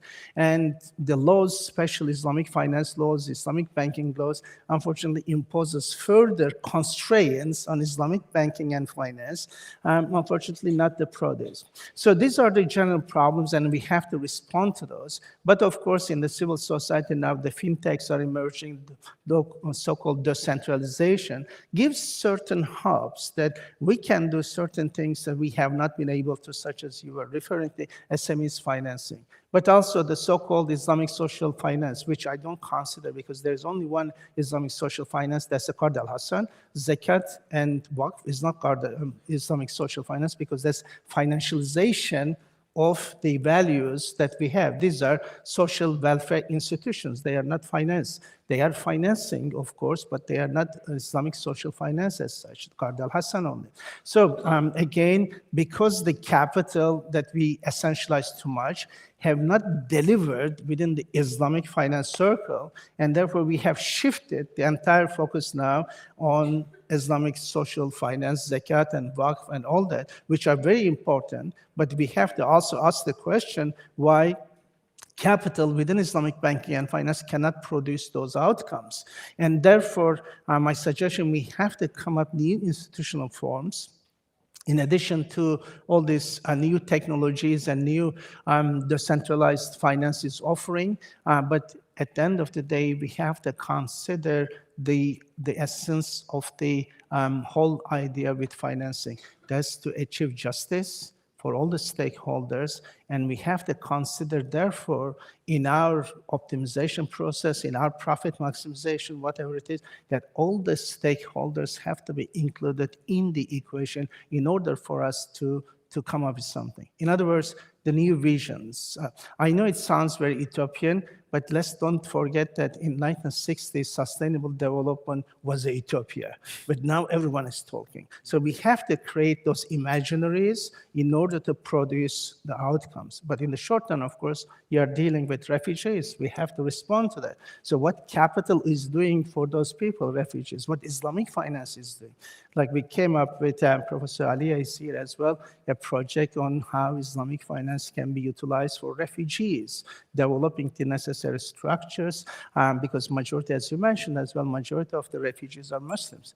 What Islamic finance is doing for refugees, what Islamic finance is doing for climate and environment, and therefore we have to come up with new imaginaries rather than just moving capital from A to B, as long as it is halal. The story finishes, the Islamic metaphor, no. What consequences we are producing, and we are responsible with those consequences as the substantive morality suggests. And that goes to regulation, that goes to legal system, and etc. But we have to push. We have to push a new agenda on the table, and hopefully it is time to say something new, and that's something new is to bring back the morality entirely determining the process. Thank you. Thank you so much. We cannot get enough. I wish we have more time. It's so interesting, and we'd like to develop this more, maybe on bilateral level. Just to answer quickly on what is Islamic finance doing with UNHCR, the 80% of the funds that we get in Middle East are Islamic finance, from individuals, corporates, foundations, and stuff. So, but we're just scratching the surface. I'm sure the potential is really huge. So actually, it is there. So we just need to make it formal more, and make it the moral aspects always should be there across the board and stuff like this. But it's not the corporate sector. It's the finance. Yes, exactly. Yeah. And it's just a start. The capital. Just a start. Certainly. Thank you again, Professor Dr. Muhammad. There's something that you do, the Poverty Action Lab is beautiful. And also I liked in your presentation, the debt versus equity, and it's going to always be a question. And you have a banker next to you. But this is not my question. My question is about impact assessment. And in your presentation, you showed impact. But you also mentioned the lack of impact assessment. And this is also common, even across the board, in everybody who works in my field in humanitarian and maybe beyond. What do you advise? What should we do? What should the audience do for that, to tackle that, having more impact assessment? Because seeing is believing, and more funds will come in when people see the impact, right? Please. So thank you for the question. So I agree that one reason for doing impact assessments is because funders, often multinational funds, want to see rigorous evidence before they will give you more money and scale. So there's one kind of pragmatic thing. From an academic perspective, often because we really want to know the causal impact of a policy, that's why it's important for us. I also want to say that, related to this conversation a little bit, there are some situations where you just shouldn't do an impact assessment. You shouldn't do an experiment, right? So in some of these humanitarian situations, it is so obvious you just help people. And this is not the time or the place for experimentation or for impact assessments. And so that's very clear. In others, there is more of a case, right? And I think the thing that I'm trying to encourage, as I said before, it's one tool in the toolbox of trying to address some of these big questions. There is a need for theory, there is a need for political economy, there is a need for big thinking. And for that to inspire people to, as Professor Aste was saying, develop new institutions or new models, right? Because many financial institutions, if you speak to them and you talk to them about, oh, let's try this product because it's better for customers, they'll say, oh, no, the standard product is working fine for us, why should we change? And they're not going to change, many of them, but some of them will. And sometimes you can bring together a collaboration between different types of institutions and different types of stakeholder, and you can design something new. And so we're in an age where innovation is possible, especially with digitization. And so I'm trying to basically tie this innovation with a method for testing those innovations. And just to emphasize again, the fact that we need to make mistakes, right? So like, I can take some of these ideas and I can write down a model of a new institution, and we can test it, and we can be wrong, and we should be wrong, and we should go back to the drawing board and humble ourselves, right? And so I've talked a little about in finance, but you could think easily in environment and in health and in education. So we have in education something that's often called the learning crisis, right? We have a target of putting people in schools, and then you get bums on seats, so to speak, and people aren't learning anything in schools. In many developing countries, people are sitting in the school and they're not learning anything, right? So to design interventions or to design programs that can help people learn in a very kind of piecemeal, micro-founded way, right, is going to be of huge global interest. Similarly, with environmental sustainability, with reducing waste, reducing water consumption, reducing food waste, all of these things, I'm sure many people in this room have excellent ideas for how we can reduce waste, right? For how we can help people to transition to more greener technologies. And so it's just an encouragement to try and actually work with institutions that have the ability to implement those things and to design them in a way that can be rigorously measured. And if you do it and you provide scientific evidence, then you're going to get very big people interested in ramping up these models on a very large scale. I mean, in our research, we've often been supported by the Bill and Melinda Gates Foundation. And so if you provide good ideas to people for health, environment, finance, whatever, people need solutions. People are hungry for solutions, and there are ideas here, and it's just about trying to implement them and test them. Absolutely. Thank you so much. And now with the introduction of AI becoming more and more integrated in everything anybody is doing and will do in the future, so maybe it will make impacts and more accessible, more easy to see, and they will learn from us, and they will teach us what mistakes we did. Hopefully. In the future. Thank you. Dr. Sufyan, my question is not about capitalism.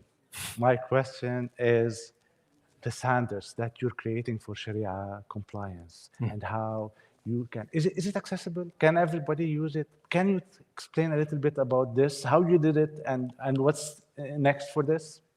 Sure, thank you. Very practical question. By the way, it's been a great panel so far, and I very much agree with everything that my co-panelists have said in terms of defining objectives, having that vision of what we want to achieve, thinking about the practical elements of getting there, including running test cases, etc. I'm a little more towards the practical end of the spectrum because I've been involved over the past 2 to 3 years in designing concrete Sharia-compliant investment products of various kinds. I think one of the challenges which I sought to address was the fact that you don't have coherent, globally available investment products which are low cost, transparent, easy to understand, meet a minimum set of criteria, which many Muslims would agree with as constituting Sharia compliance within the context of an investment product. The investment industry has been quite fragmented depending on which jurisdiction you look at, etc., especially within Muslim minority countries. So we wanted to create products which would enable a Muslim investor to be able to invest in a completely Sharia-compliant manner for longer-term investment purposes, because they didn't exist. So a lot of what was taking place in practice were hybrid solutions where Muslims would invest in, say, some Sharia-compliant products, but some not conventional products, or they wouldn't bother investing in Sharia-compliant products at all. So we sought to create an investor toolkit, if you like, which met a minimum set of standards. The challenge we faced was really, if you create a set of products which enable investors to create portfolios which are globally orientated, they're going to be investing in a number of different companies which are not set up with Sharia compliance in mind. So you need to have a way of screening them to say, this company, we believe, by this set of standards, is Sharia compliant. This company, we believe, isn't.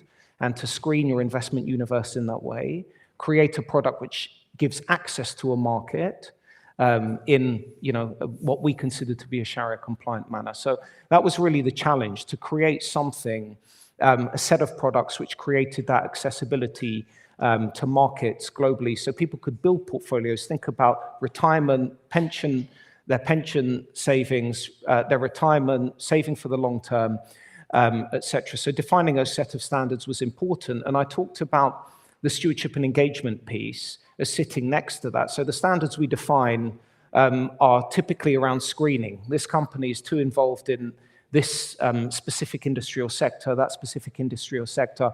Therefore, we believe it isn't a Sharia compliant company for these reasons.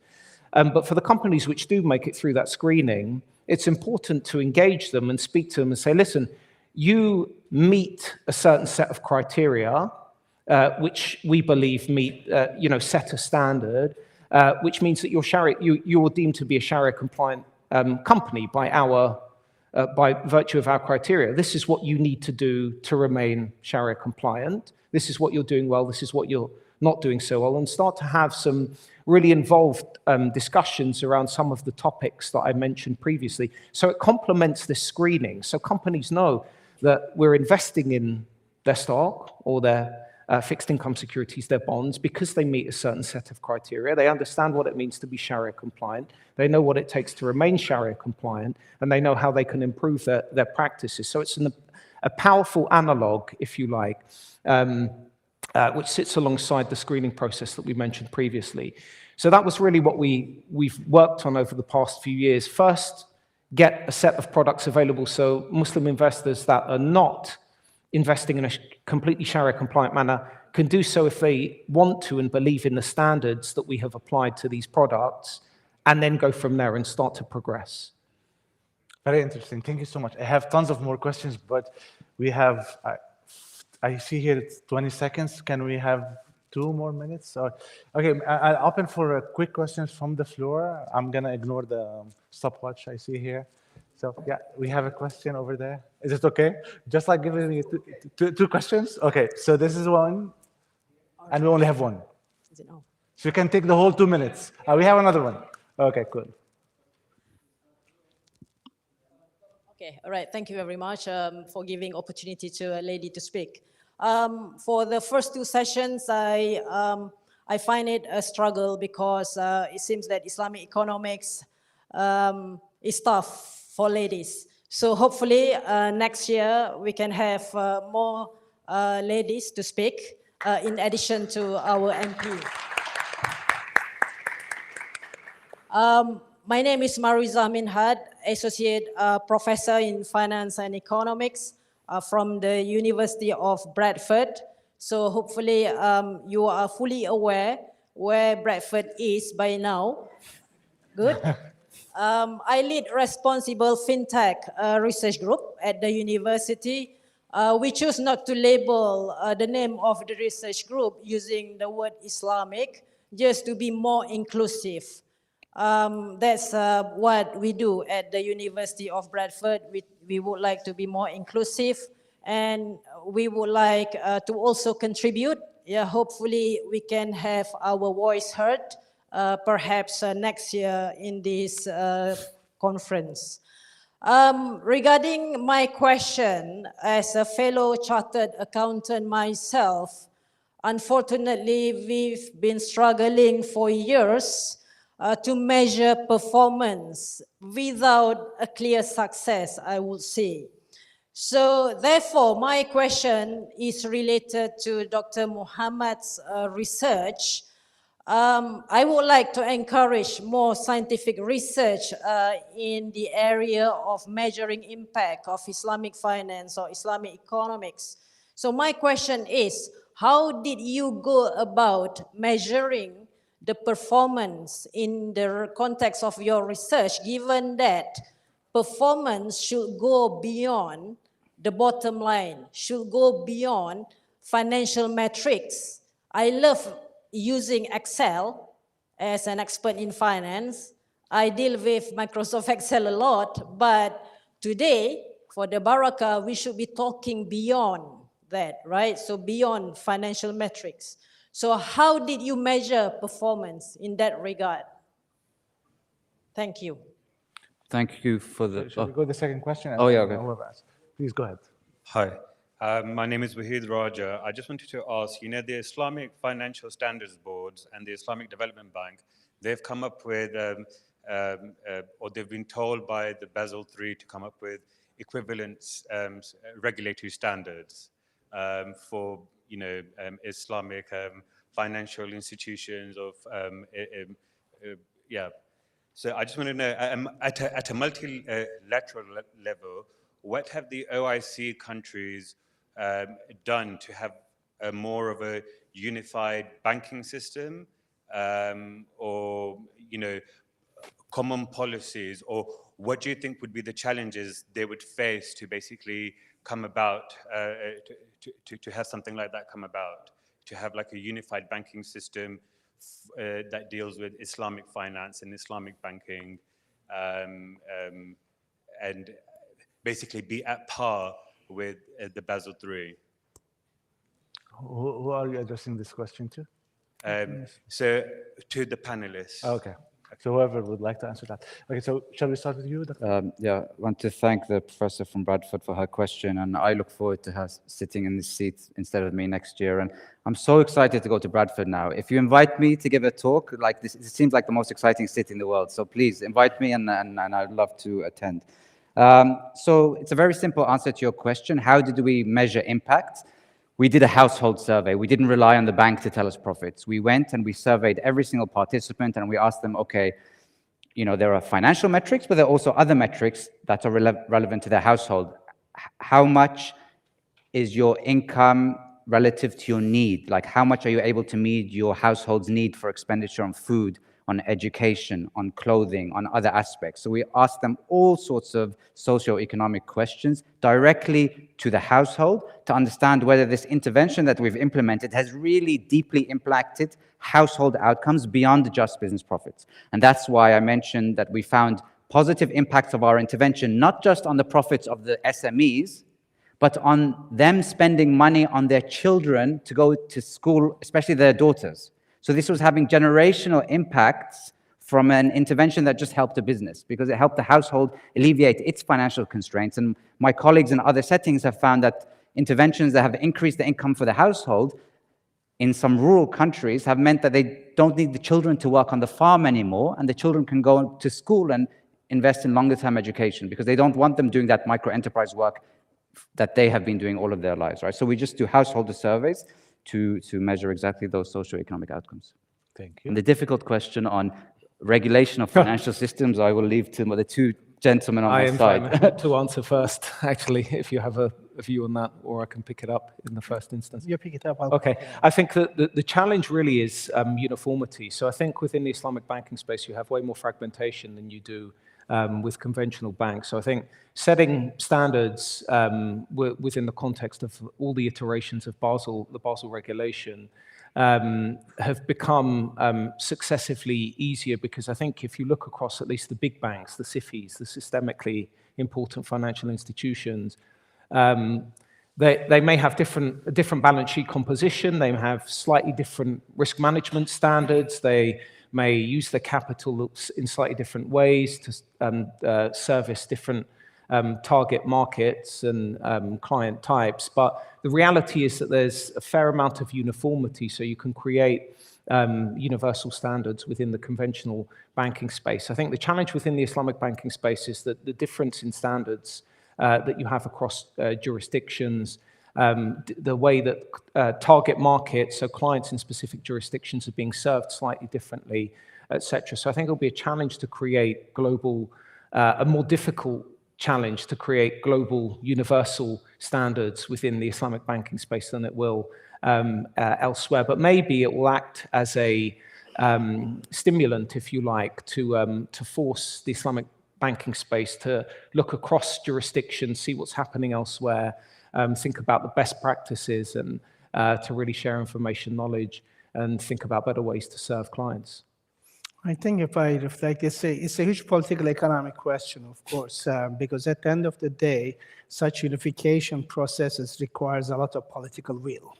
And when you do not have the political will, of course, unfortunately, you won't be able to bring all those very diverse countries on the table to agree something.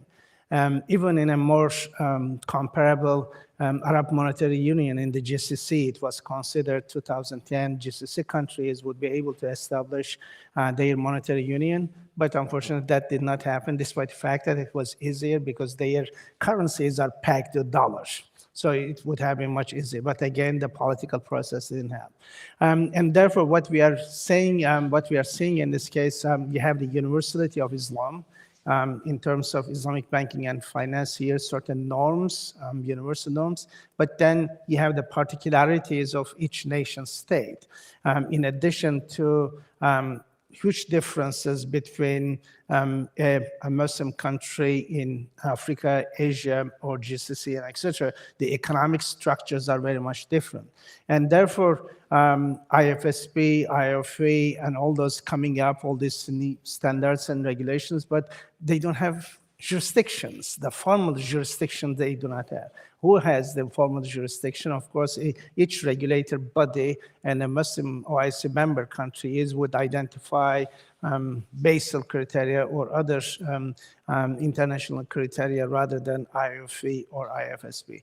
And therefore, it's a political economic question whether we are willing to take the next step towards, and I'm using the words towards, a certain commonalities at least bringing those commonalities through Islamic banking in the operational level, but that will require further political will.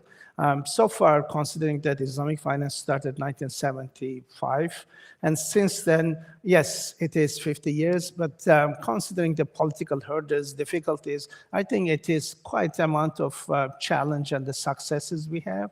But of course, my suggestion is that in most circles, Islamic banking and finance is considered as the end of history. No, it's not the end of history. It is just the beginning, perhaps, and therefore we have to be imaginative. We have to come up with different structures, institutions, as well as the policies to ensure that the unification that you are referring, but also producing impact on the ground to make differences on the lives of ordinary people. Thank you. Thank you so much, Professor Mehmet, Dr. Muhammad, Dr. Sufyan. I hope it was as influential, as informative, as interesting as I found it to everybody here. And I'm sure if you're staying for lunch, people can continue discussing with this. Thank you so much. Thank you. Sorry for going overboard. No problem. Thank you very much indeed, Mr. Nader and your esteemed guests. And now I would like to invite His Excellency, Mr. Yusuf Hassan Khalawi, to the stage to give the certificates.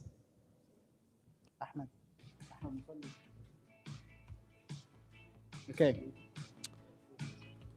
And I would like to start by Mr. Nader Al-Naqib.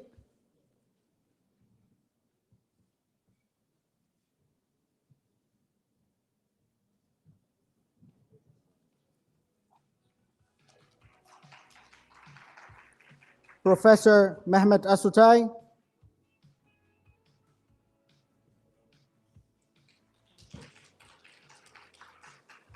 Dr. Muhammad Mekki.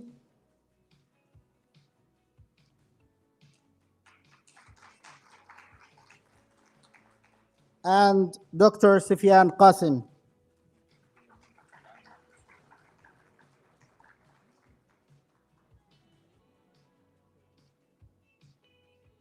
And a group photo.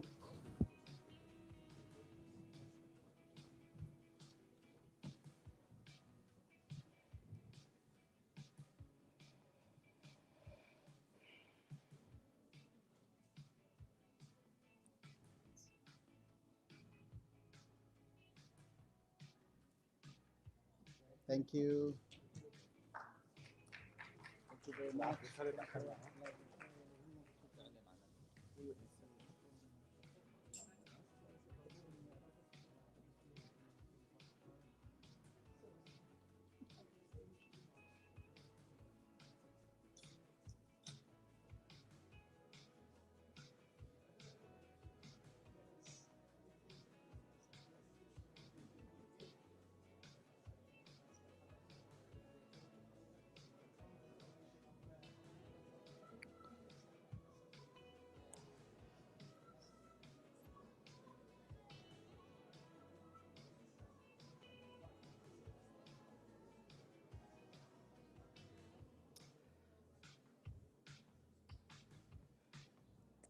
Our next session is going to be another fascinating session as well. It will be titled as Pathways to Prosperity, Unpacking the Core Tenets of Islamic Economics Priorities. It will delve into the foundational principles that drive Islamic economic thoughts. This session will explore as well how these core tenets offer a roadmap for achieving balanced, inclusive, and sustainable prosperity in today's global economy.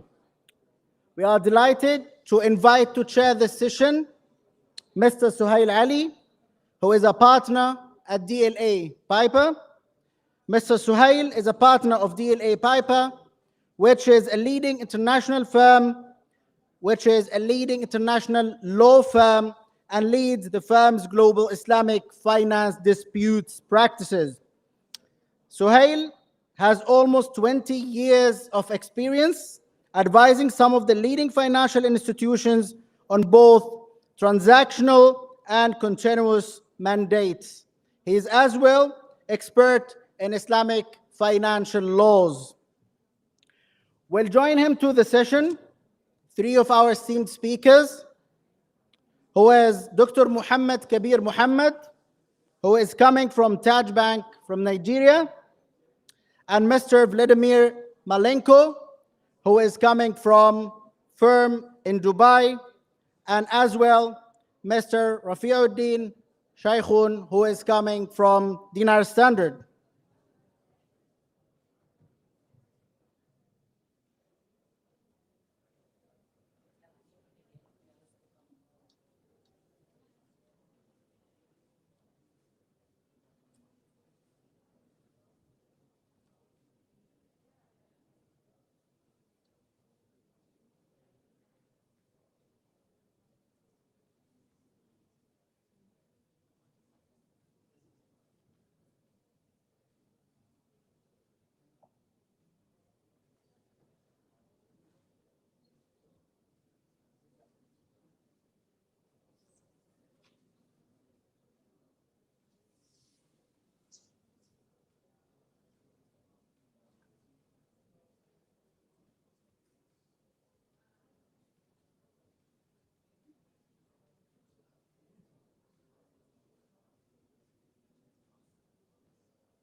Bismillah ar-Rahman ar-Rahim.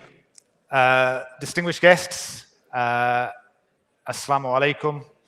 It's a real privilege and a pleasure to be here to be hosting the next panel session. We've got a really distinguished panel of guests, and we've got a really nice topic that we're going to be taking on today. The topic for this session is the pathways to prosperity.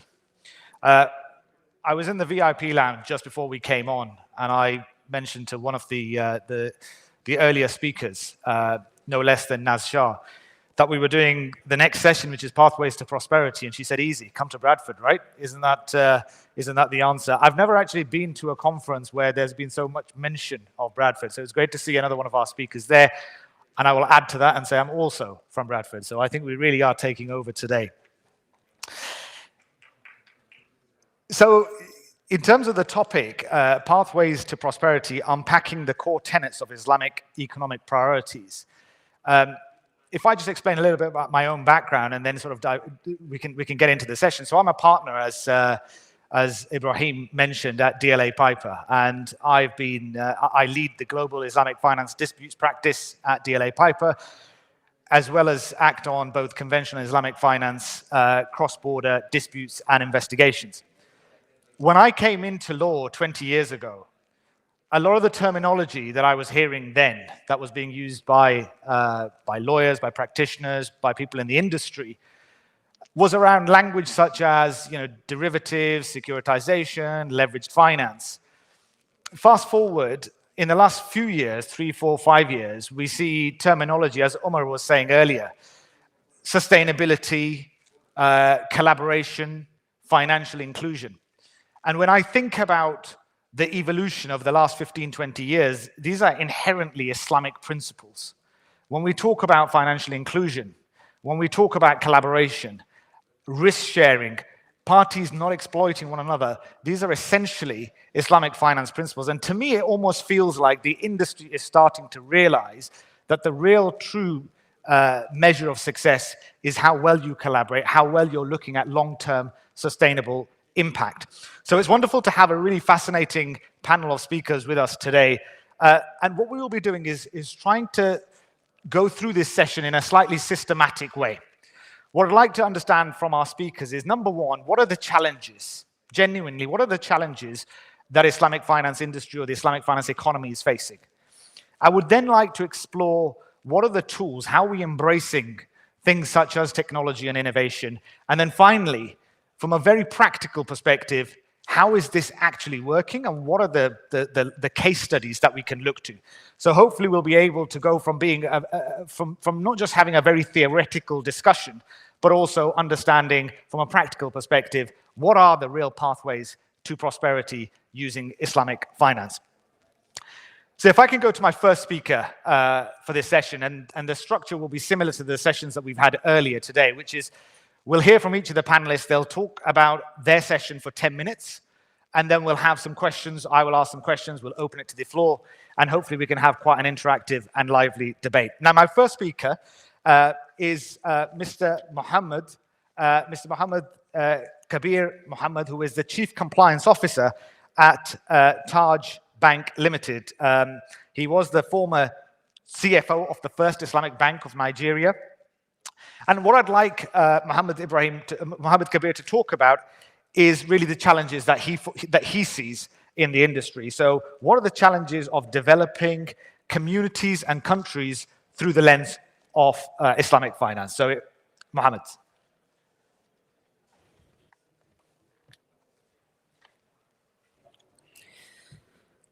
Assalamu alaikum wa rahmatullahi wa barakatuh. Good afternoon, ladies and gentlemen.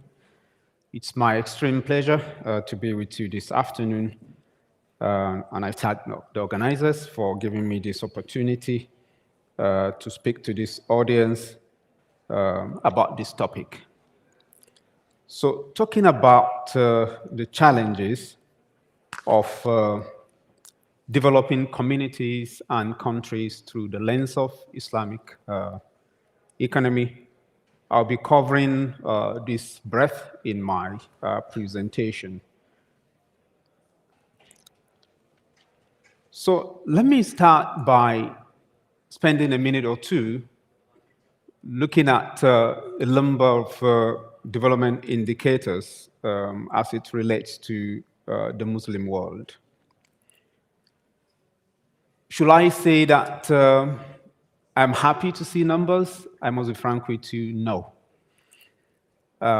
So first, a warning, because this is not an academic paper.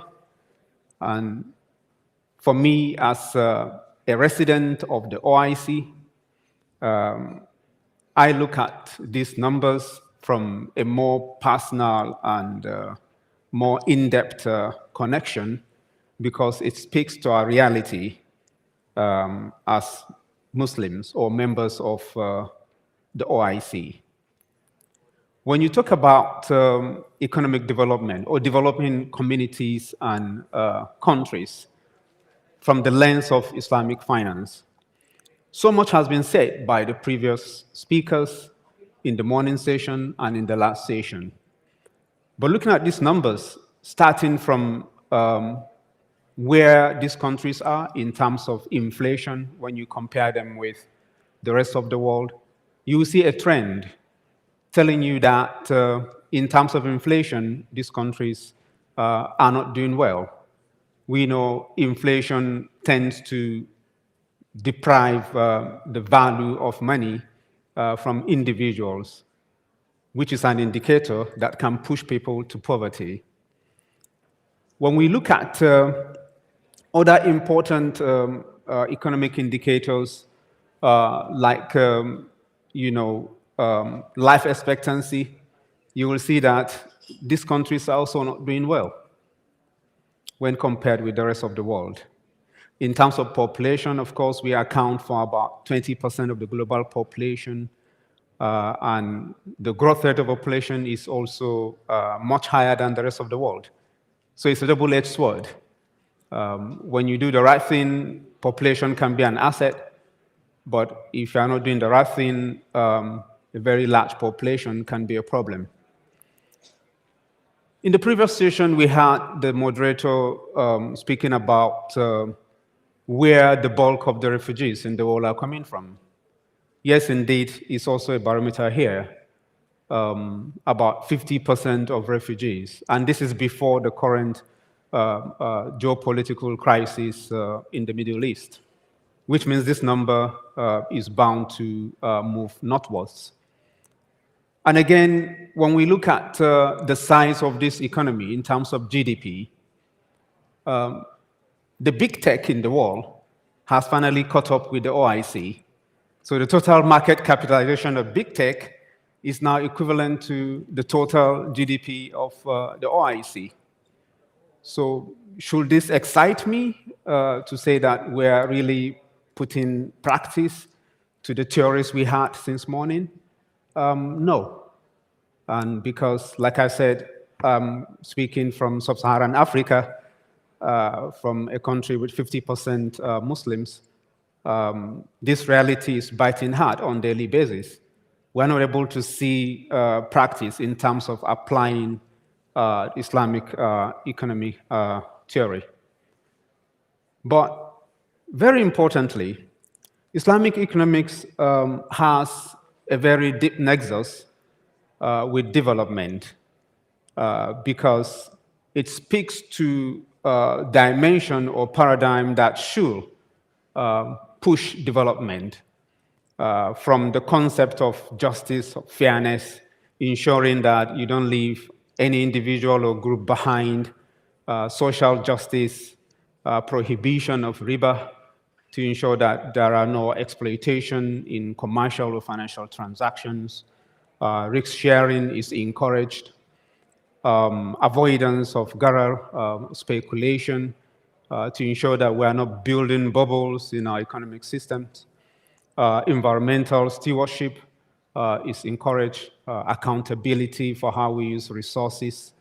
All these are elements that we see that shows us that we have a system. The only challenge is how are we able to apply the system? Obviously, there are a number of challenges from my own perspective as a citizen of OIC. First, we have issues around weaker institutions that are unable to help drive the reality in terms of what the Islamic economy is supposed to deliver. Secondly, we don't live in isolation. We're a subset of the global economic system. So there's no proper integration. Lack of awareness in terms of the understanding of the Islamic economic system by policymakers. Also issue of diverse interpretation. Because there are different schools of thoughts in the Islamic Sharia that tends to be also a problem in terms of standardization. And of course, corruption, which is endemic. Now, going deeper into these challenges, from the perspective of infrastructure, you require a very robust structure for you to drive any system.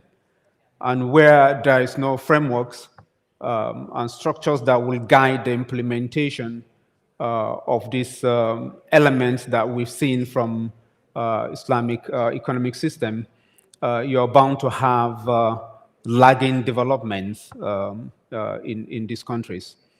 Global economic integration is also an issue because the global north is really driving based on interest-based system. For the Muslim world to connect and drive the economic development, there has to be a seamless connection between the riba-free system and the riba-based system, which we've not seen a very effective handshake.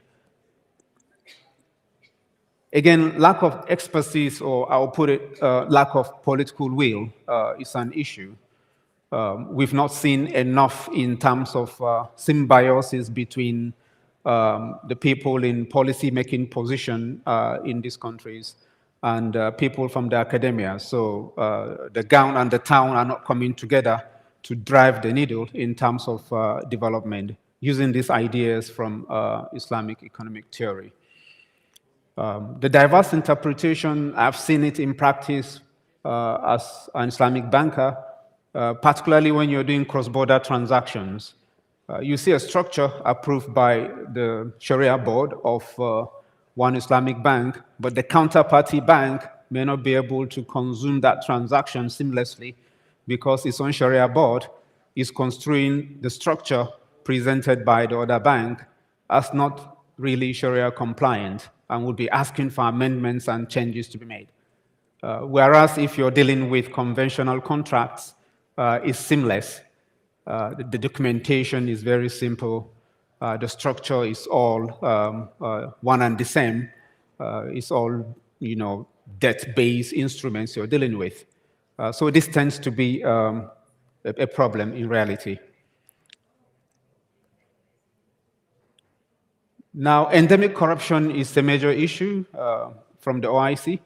If you look at the Corruption Perception Index, you will see that only 2 countries from the OIC are among the top 50 in terms of transparency, which leaves the bulk of the other countries at the bottom.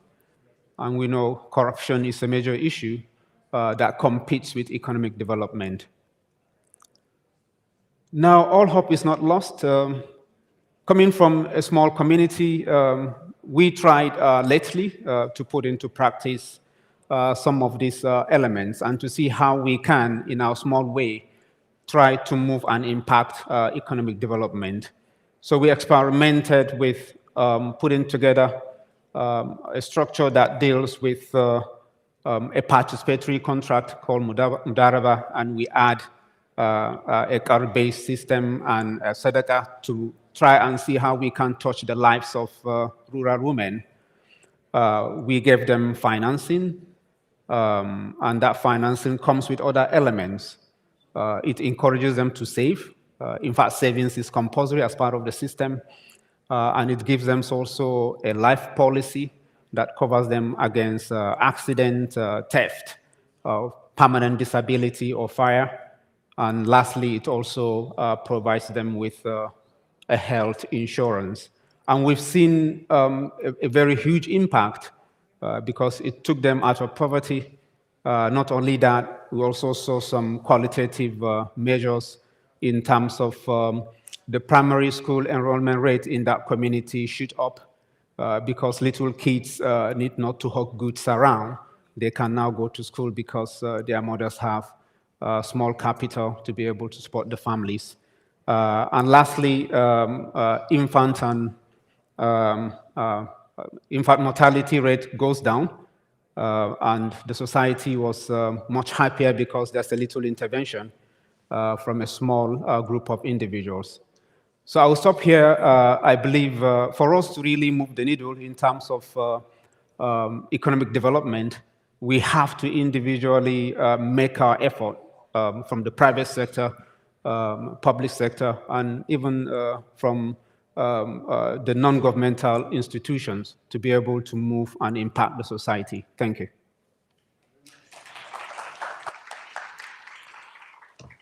Thank you, Mohammed.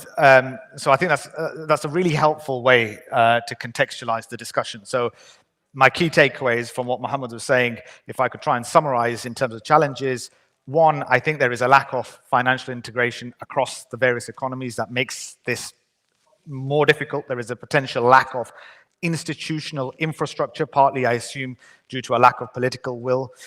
We can discuss more of that later.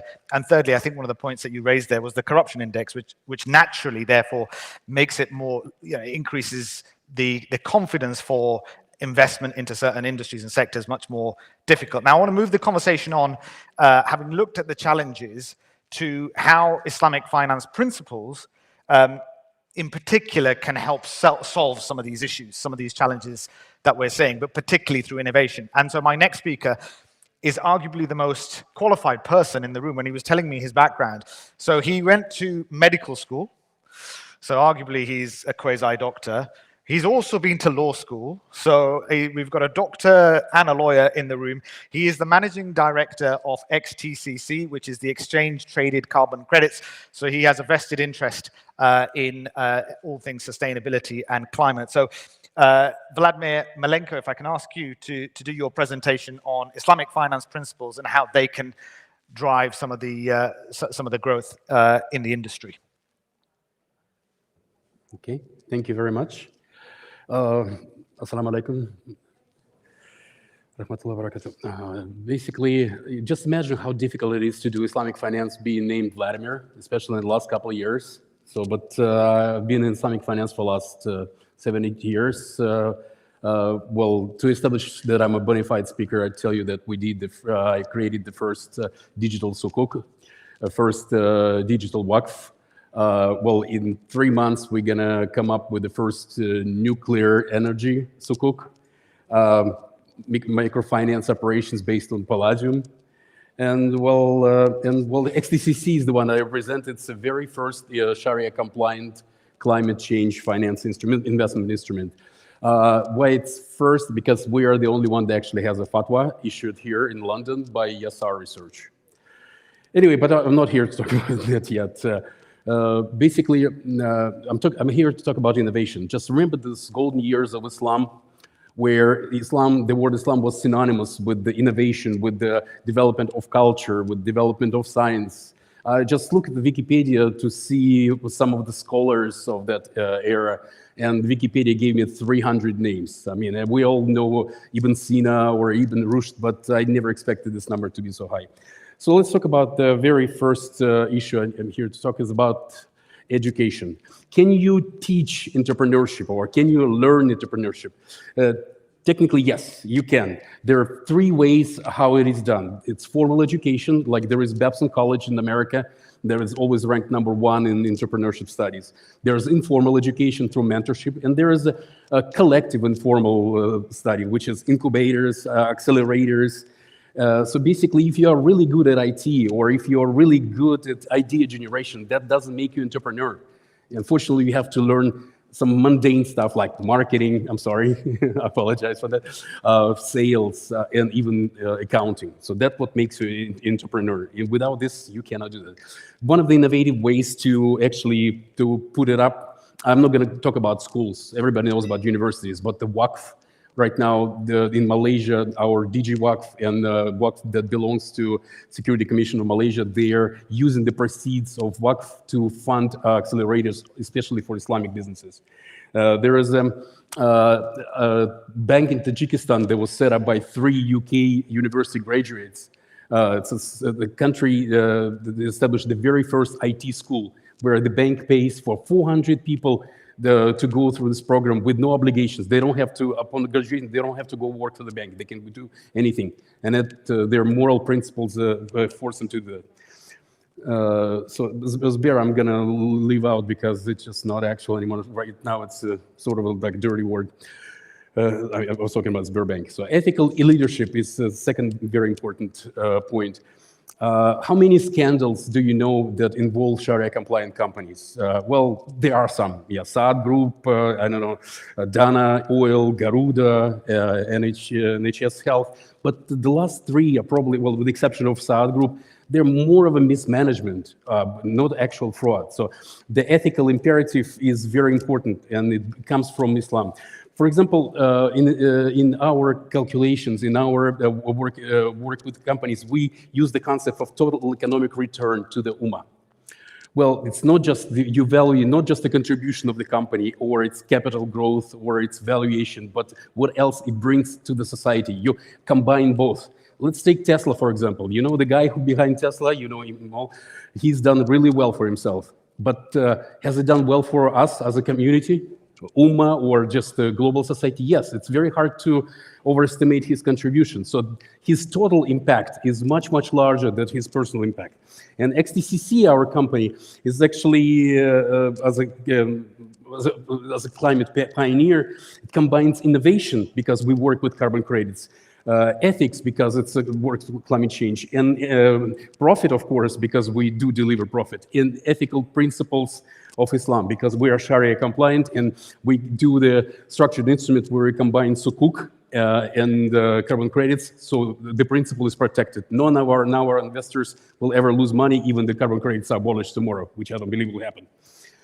The next is my favorite topic is how startups and SMEs are supported through Islamic finance. For example, the first one is, once again, I go to Alif Bank, Tajikistan, just regular services to unbanked populations. In Tajikistan, 98%, in Uzbekistan as well, 98% population are Muslims. but only 5 of them know what murabaha is. 0.1% know what musawama is, and the operations of these banks are based on those 2 transactions. We usually think of sukuk as something that large corporations or sovereigns do. Not always. I live in UAE, and we have a company called Pure Harvest Smart Farms that raised $50 million through innovative sukuk. They added warrants, and so it became attractive and less risky. Actually, Shua did that. Islamic microfinance, a challenger banks, Hijra. Many of you probably familiar with the CEO of Hijra, Dimajani. He's a very very important proponent of Islamic finance, and he actually has a key phrase that Islamic finance is for everyone. It's like a Beyond Burger, you know, even the meat eaters eat it. Well, I know I did. I'm not going to tell you how I felt after that, but I did. Basically, Islamic finance is just for everyone. And but there is a contract, you are being ethical with your clients as a funder, and the clients are very ethical with you. For example, Hijra has about 100%, or at least it claims 100% repayment rate. So there is no defaults whatsoever. And basically, I write, as a correspondent, I write about Islamic venture capital for one of the Islamic finance news outlet. And if I describe you a process of Islamic venture capital, it differs from the conventional venture capitals. Here you have entrepreneur spends his money. Then you have triple F, friends, family, fools that spend their money. Then you have business angels, accelerators, and then you have venture capital firms. In Islamic finance environments, the middle section is missing, which is angels and accelerators. Basically, once your friends and family spend their money, there is nowhere to go. I mean, if the company is not ready for venture capital. So that's why this niche is covered by 2 particular directions. One of them is crowdfunding. I gave you example of Ethisex, a company run by Umar Munshi, one of the most prolific, probably serial entrepreneur out of Malaysia.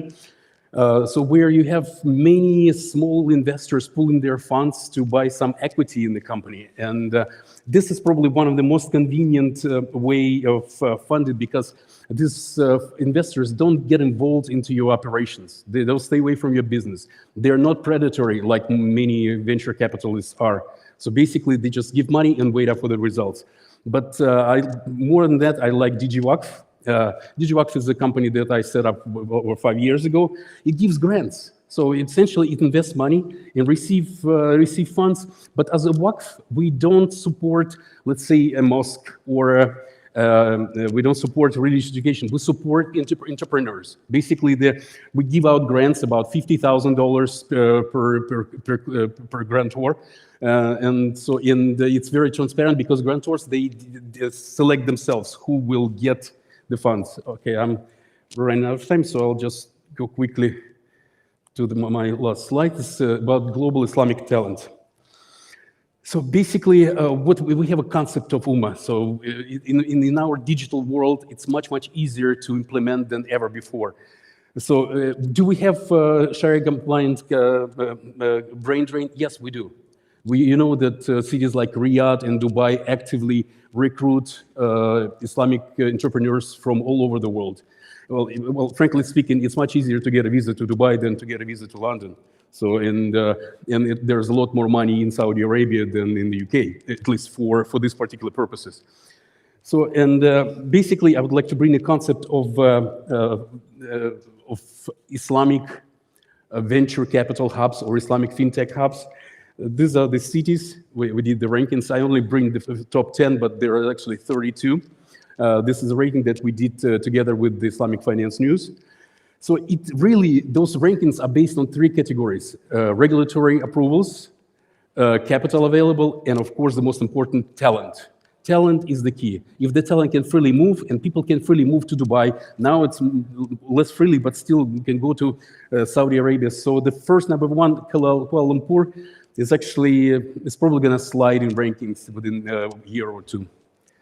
Okay, and that's it. Thank you. Thank you, Vladimir. My next speaker is Mr. Rafiuddin Shiko, who is the CEO and Managing Director of Dinar Standard. Now, we've heard from the earlier two speakers the challenges that the Islamic Islamic finance sector is facing, and now we've heard about some of the principles of Islamic finance which should drive the change. So listening to Vladimir there talking about the long-term impact that Islamic finance has, the importance that looking at total return. Now, I would like to ask Mr. Rafiuddin, who runs his own management consultancy firm, who advises sovereign wealth funds, private equity firms, focused on not just Islamic finance, but the Islamic economy as a whole.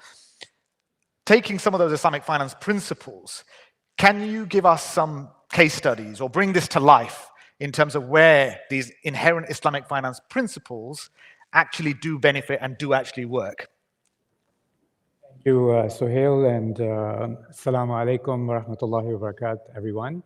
I always like to start by sending peace and blessing upon our beloved Prophet Muhammad sallallahu alaihi wasallam. So I ask all of you to send salawat. And one of my favorite sayings of the Prophet sallallahu alaihi wasallam is, if you don't thank people, you have not thanked God. So I want to also start by, first of all, thanking and sending duas to the late Sheikh Saleh Kamel to have initiated such a platform. May this be a legacy of sadaqah for him and his family, inshallah.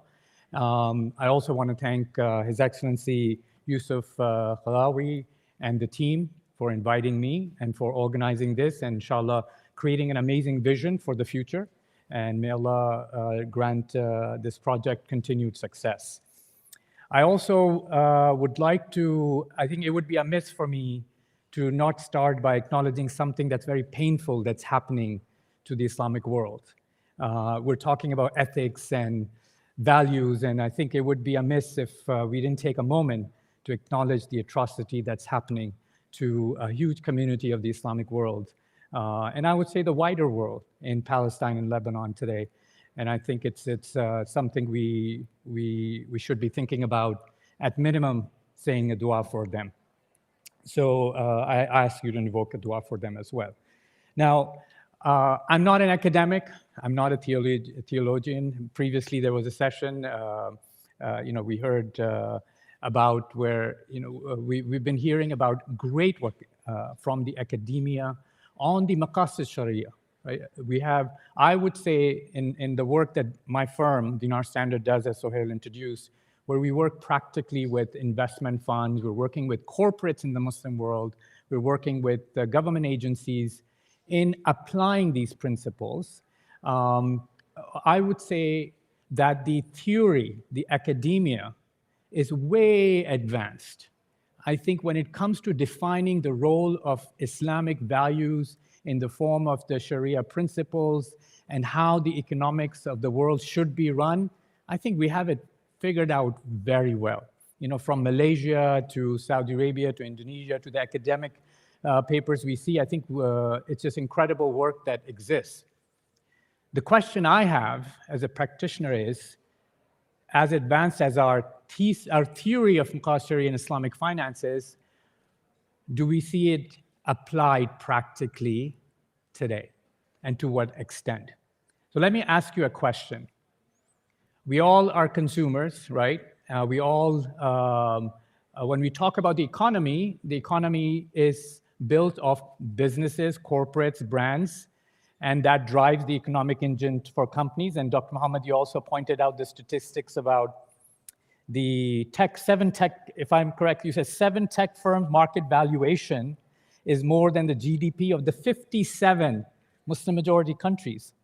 Incredibly shocking. So let me ask you, if you can just shout out a few names that you think are companies or brands from the Muslim world that you think you would say espouse or have a good bit, nobody's perfect, would have a good bit of reflection of these Islamic economic